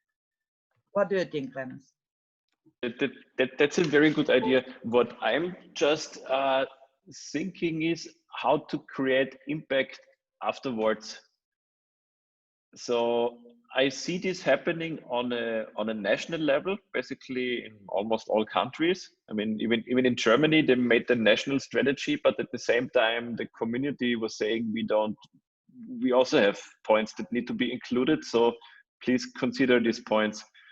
I'm not familiar how this process would look like on an EU level, but yeah, if we don't start, we never know. So I think we should do that in September. Yes. Yeah. Well, think global, act local. should we say. So if we start with small community somewhere and then we really lead by example, then maybe you just catch up with everybody else, you know. And you know, exactly. And I think this goes.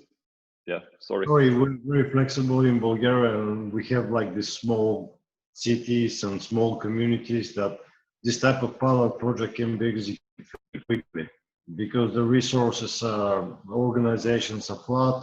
It's very small sort of community on local level, and it's very quickly to organize this type of pilot project, which is something can be used as an example. And of course, you know, municipality, Austrian municipality relates to Bulgarian municipality, collaborating, exchange know-how, etc. Then you can showcase it and say, hey guys, this is what we did. I know it sounds simple. I like very much the ending of your presentation, start now. I would have a more general question. I was in Japan during the Fukushima crisis and the big tsunami, and they urgently needed some robots to cool down the reactor. You all know the case. They had robots who were singing nice, talking nice, polite, but they didn't have that type of robots at this very crucial time. At that time, they imported from Sweden. So in difficult times, people expect high technologies to be very active and to provide solutions to the big problems, which is now the COVID crisis all over the world. I have friends in America who are working 24/7. They are chemical engineers. And they told me, if we manage to make shopping bags that destroy the virus within 15 seconds, or if we manage to make coating for the public transportation, which does the same, we shall be billionaires in a few weeks. So in all this situation, there are expectations also vis-a-vis artificial intelligence. And I don't see many areas where our area of artificial intelligence is very active, very initiative. So I'm very curious what you guys think about it.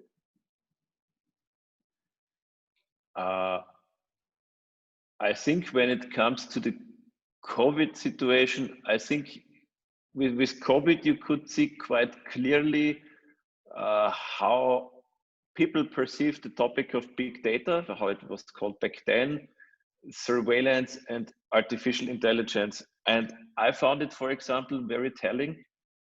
For example, in Austria, it created the backlash against AI again. Why was that the case?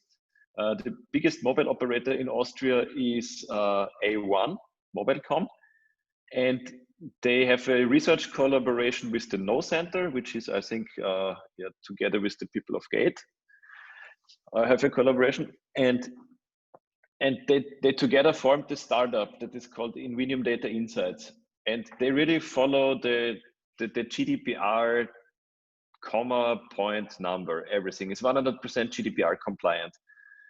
They released the app, I think, in April. And there was a huge public backlash because people just said, even this so-called serious media, the biggest mobile operator is giving away the data so the evil government can track us, which of course was total nonsense. And funnily, Germany did a quite similar thing. And in Germany, there was no backlash.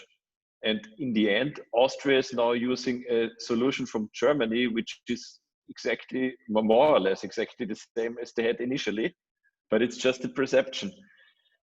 I remember during the COVID crisis, I talked with the CEO of Razor Labs from Israel, and there the government was more proactively reaching out to the AI community for help.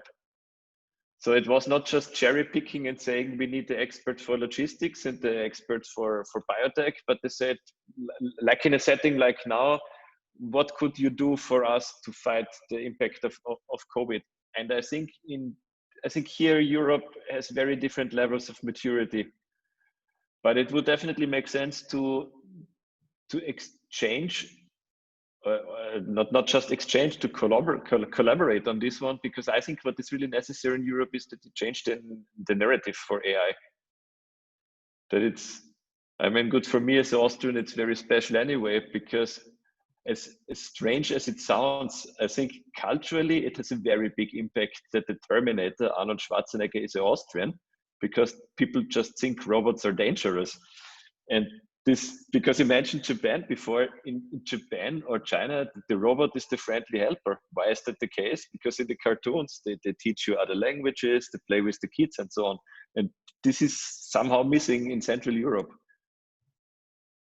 Yeah, I observed that there is a lack of understanding what is exactly AI and what is the level of AI, because people are watching too much movies like Terminator and etc. And they're having a very wrong exception what is exactly AI. So this is one of the things that we supposed to be united and together as experts in Europe to share with the society, with the European Commission, what exactly are the terminology for AI, and of course, what are the ethical issue with that? Not the killer robots, but probably what about if the data is having a noise?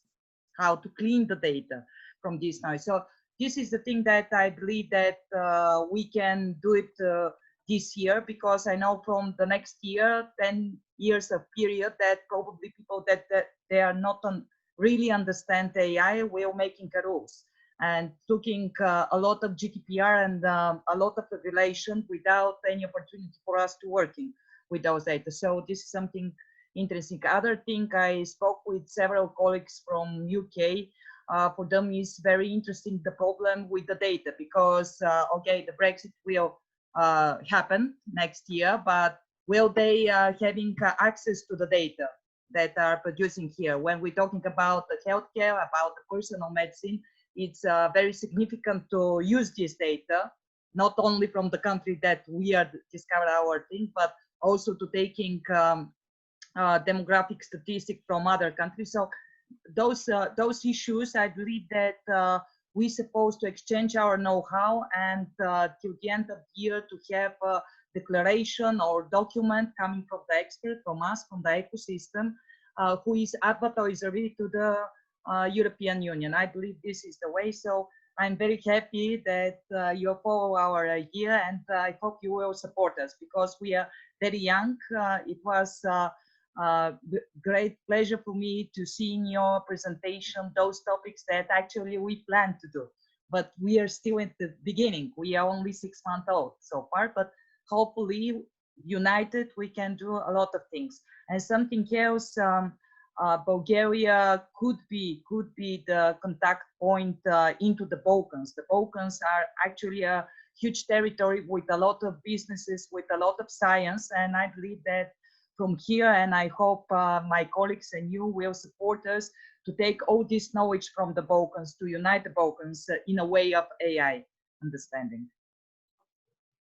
Very nice. Sounds good. I mean, I'm a positive person. Yeah, the glass is always full, not half full or half empty, just full. Of course, of course. Except for this one. Yeah. I having a question coming with educational programs into AI, into the university, into the academia, because this is something that is one of the biggest challenge in front of us. In Bulgaria, there is no specific education of AI, and right now the rules and the program will start to be written. So can you share with us how this happened in Austria? Do you have such a programs into universities, how they were created? Because AI is something very new, of course. How to say? I mean, Austria is organized very federal. I think you could almost say, like, I think Germany and the United States is also very federal. This means it's not like the central government can say every technical university or nature sciences has to offer AI and they follow suit. This does not work. What I can see is, or I can say is, you have one very strong cluster in Linz because Sepp Hochreiter is there, and they always offered AI. And they are now also the first ones that offer since autumn of last year a bachelor study and master study for artificial intelligence, also with ethics on board. It's like the whole big picture. When it comes to all the other universities, they started to offer master specializations. If you think back of this AI landscape picture that I've seen, is this logo graveyard. In the lower left corner were the universities and educational institutions. And I remember when we started doing this 3 years ago, there were like 4 or 5 inside. Now you have almost all of them inside. But of course, the depth is different. At the beginning, most of them only had certain lectures like deep learning or NLP or reinforcement learning would rather be the exception. But now it's going more in the direction that you really have data science / machine learning courses. But again, this is very decentralized that this is working. What the central government is doing, and this works through the Committee of Universities, that they incentivize this financially, that there should be more AI studies offered. But this is a very long-term play. Actually, on a local level, they are far more agile, I would say, in that regard. And what's also a big difference, or let's say a big separator, is you have the universities like everywhere else in the world. And then you have a so-called University of Applied Sciences, which have I don't know if you have this in Bulgaria or if you're familiar with the concept. They are not aiming at research.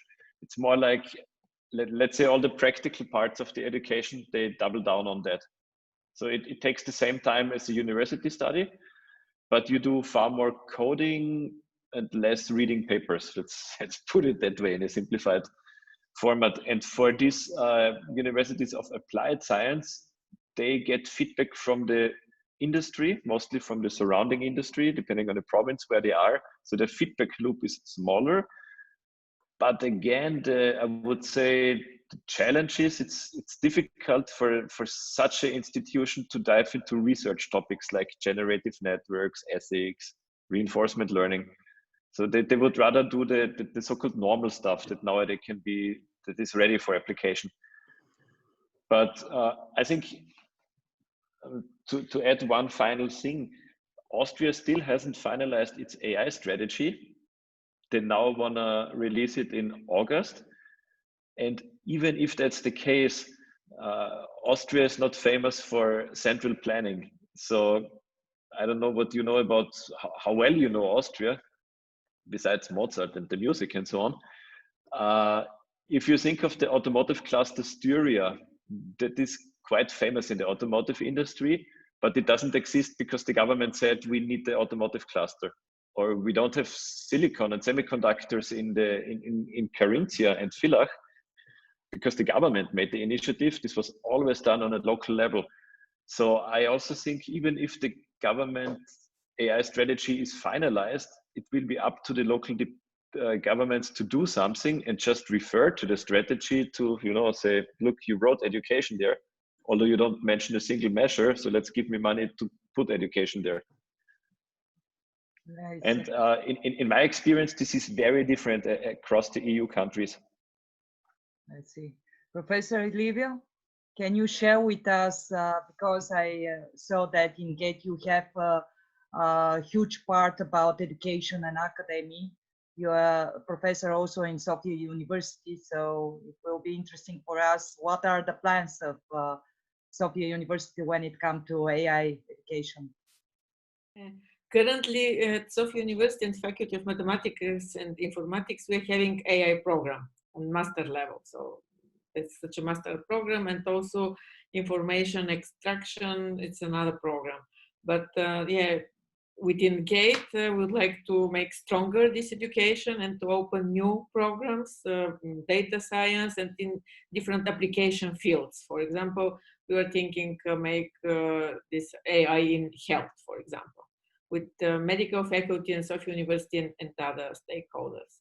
And also we may involve some companies to contribute on this, to support these programs. And we are speaking and discussing this in our colleagues from Chalmers University of Technology, because currently, because of COVID, they're preparing a lot of online courses and to share with us and do something similar to what Austrian universities are doing.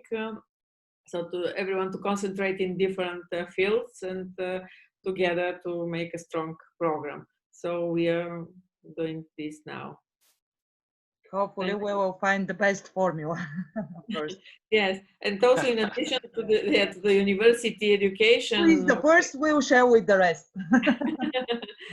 Yes, and in addition to the university education, we aim to offer courses to as a long life learning to other people who would like to increase knowledge in big data and artificial intelligence. So this is, yeah, we're having a plan for the first year to start with some topics and extend this. Great. I have a question. When it comes to AI ethics, is there somewhere in Austria probably some kind of a commission, ethical commission for AI, for data exchange or collection? Because, for example, in the biotech, of course, there is a biotech ethical commission, but in AI, what do you think? The plan is to establish such a commission, especially for ethics, once the strategy is out. And next year, when it comes to the implementation, this would be one of the measures, or let's say of the outcomes of the idea process. Currently, you have the Austrian Council for Robotics and AI, but they are a commission that what was put in place 4 governments ago. You know, we have a quite high turnaround at the moment. That was 3 years ago. But in the strategy process, for example, their only role was to comment on the interim results and on the preliminary results of the strategy. This is now out, and their feedback is very broad. It's really very broad. It's like saying, I mean, the whole strategy paper, I think, has 160 ideas inside and is in total 80 pages thick. And the official statement of the Council for Robotics is like 3 bullet points. Bullet point number 1, please align what is going on at the EU level and make sure you don't do stuff double. Point number 2, please set up an ethics commission next year, as you mentioned on page, I don't know where, 47 or something. And then the third point, which actually makes total sense, is they're saying it's nice that you collect so many ideas, but please make sure that you also think of how to implement at least some of them, because otherwise it's like dreaming. Yeah, but they are very hands off. They only meet very irregularly. They know that, and that's why they also suggest that you need a fixed commission next year, probably with the same people involved. But yeah, I didn't say that. Yeah, I believe that this is something that also, as an organization, we can point. It's not only the 3 laws of the robots, but also there is a lot of other issues that we need to cover. As a communication specialist for so many years, it is important for me at the end of this year to have a huge news, please. So can we, I don't know, I believe that we have a lot of common future project, not only between the organization, not only in a way that we need to secure the European and society understanding of AI, but also collaboration between our members, of course, because this is the idea right now. And I believe that is going to be good after this meeting to start signing, I don't know, some kind of a memorandum of partnership, and hope those topics that we right now discussing to be included. And what do you think? To having a good news from our meeting. How to say, of course, but that's like a formality. The projects and the collaboration is always the interesting thing. I mean, what I'm amazed is from the Bulgarian side. I mean, I'm sitting here alone most of the time. I feel very bad about that. I should have brought more people from Austria in, but it was unfortunately too short notice. If I untangle what I have seen today in the health sector, bring the health people together with the digital health people in Vienna. This is something that definitely needs to be done. Topic number 2, what is happening on a digital city perspective. I think this is where Walter and Nadia and myself could make a follow-up to really organize something like City Meet City and what is going on. Then for this ethics topic, but not just for the ethics topics, it was actually the whole number 2 of your targets for today, Carlo. I think if we want to make this ethics statement in the future, collaborate closer together on NGO level in Europe, we need to start collecting people now. Let's call it like that. Yes. So in the same way as we have now, I don't know, 18 participants, we need to have something like this. I mean, a real goal would be to have a call like this, let's say in 3 months, and then you have 18 different nationalities here. That's exactly the idea, yes. Yeah. So I know a couple of people already we could involve for that. And for the other countries, yeah, let's put it together, close the blind spots. And this is something we should aim for, because otherwise we would never have the leverage to produce such a paper. Or paper is extreme, paper is 40 pages. So let's say decision recommendations. On the research or business side, there's an unlimited number of options. This is probably why it also makes it the most difficult to come up now with an idea. I mean, Well, we need the algorithm to calculate it how much. Exactly. Artificial intelligence supposed to help us. With a high confidence. Yeah. No, because there's so many formats going on, and also with regard to COVID, it's now much easier to organize also something like this than it was in the past, because now people are in the default mode. Let's do it online. What we are doing currently is we are setting up a reinforcement learning community here. This is lots of researchers, also a couple of practitioners inside. So if we do an event, it's also everything is in English language. I could imagine that for the research community, this would be interesting to join. For those of you that do RL, that would take place in autumn sometime, let's say late autumn, beginning of winter. Yeah. For the practical education part, I'm not talking about the academic education part. We should also have a follow-up. The person driving this AI Academy, or in general from our side, is Dietmar Millinger. He's unfortunately excused today, but good. I see nobody's taking notes, but we are doing a recording. I need to see that recording later. I'm recording. I'm taking notes as well. Excellent. I like it, so I will share with you. Yeah, thank you. It's only internal, of course, usage for us. For the practical part, we need to talk, because it's also important to understand how is Bulgaria ticking in that field. What do I mean with that?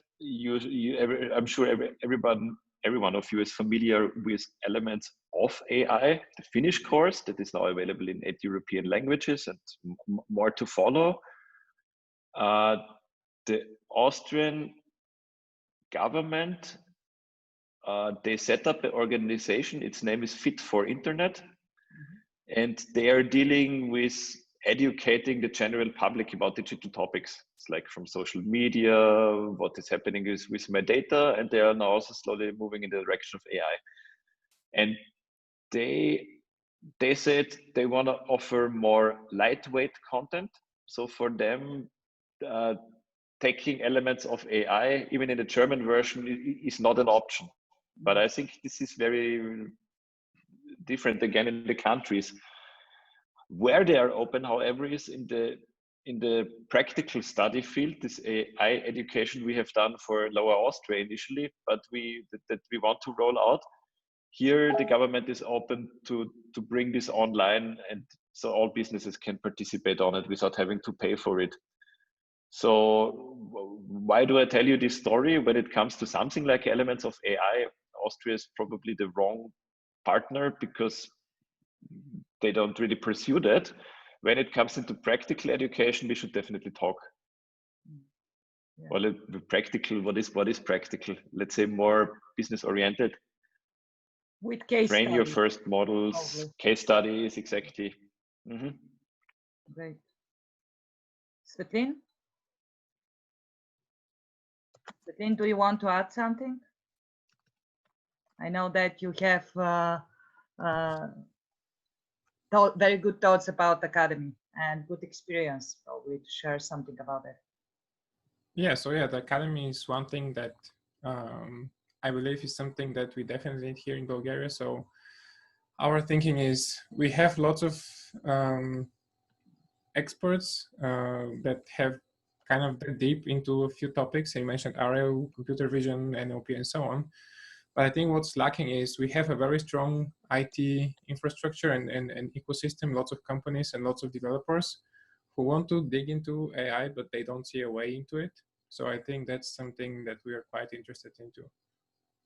So essentially taking a skilled programmer and actually telling them more about what you can do, how you do it, and what are possibilities when you use some machine learning for your project. So I think that's something that's quite interesting for us. Then we should have a follow-up. So ideally, for each of the fields of collaboration, we have 2 names behind it that take care of the follow-up. One name from Bulgarian and Austrian side each. So so that we can move fast. Yeah, sure. From our side, we should write a summary after the call with the main points and the next steps. I think that's the first outcome all of it. Yes, I think we can continue, but if some of the people have to leave, I'm surprised how interesting and how long it is. Like it was actually scheduled for 1 hour. Then we said, okay, let's make 1.5. But it seems there are a lot of topics. So from my side, thank you everybody again. What was the need or the wish from some participants is to collect the presentations and distribute them or have an open drive. We will see how we do it. And Christina and me, I think, and the other colleagues will take care of a follow-up paper and the next steps where we can move on maybe group levels, different groups with everybody who is interested in participating. Yeah, by the way, this is a very good point. Are you using Slack internally of the AI Bulgaria? We are doing this Discord. Discord is better. Better functional. The sounds you have gamers in the community. Yeah. nerds. Good. And the annual gathering then is in Fortnite. No, just kidding. Okay. But yeah, we can think of some then we have to think of something, because what I find very easy is because most organizations are using Slack, and this cross-organization shared Slack channels, this is marvelous, really. You don't need a separate sign-in, no nothing. You just have a channel there that says exchange AI Austria / and whoever. Yes, I think a lot of us have Slack channels, so I think it's also manageable to do it on that. Yes, if we decide that the European clusters are all using Slack and it's beneficial for all, I think it's not a problem. But definitely Discord is better. So maybe you should think ditching Slack for Discord.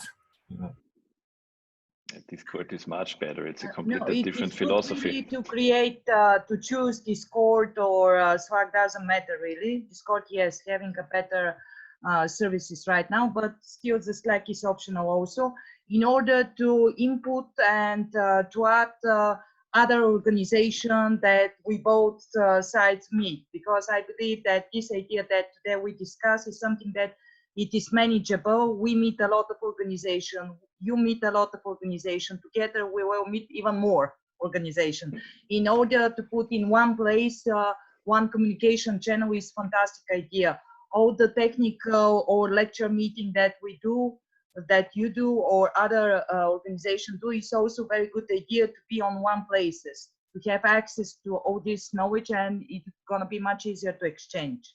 So fantastic idea, I love it, yeah. Yeah, good. And I think the main person of contact would be Kaloyan, as always. Yeah, sure. Since we're almost neighbors in the 9th district of Vienna, makes sense. That's true. That's true. A personal meeting is also, and of course, I will distribute it to my colleagues, especially Christine and Svetlin. So yes, we are flexible, having a good communication channels. So yeah, good thing. And how to say also, I mean, there's obviously not enough time to do today for everything. Besides the things we discussed just now, if you have further ideas, it would be cool to collect them, because maybe it's not something we can do immediately, but you never know who you talk with tomorrow. So, you know, it's very often something that doesn't work today suddenly works tomorrow. Be careful what you wish, because we have a huge imagination. We are full of ideas. So yeah, of course, we'll share our ideas. We have a lot, because we're thinking in the future what will happen. We're having a strategy 10 years from now, and I hope that together we can manage to deliver all these ideas, or half of them, of course, good enough.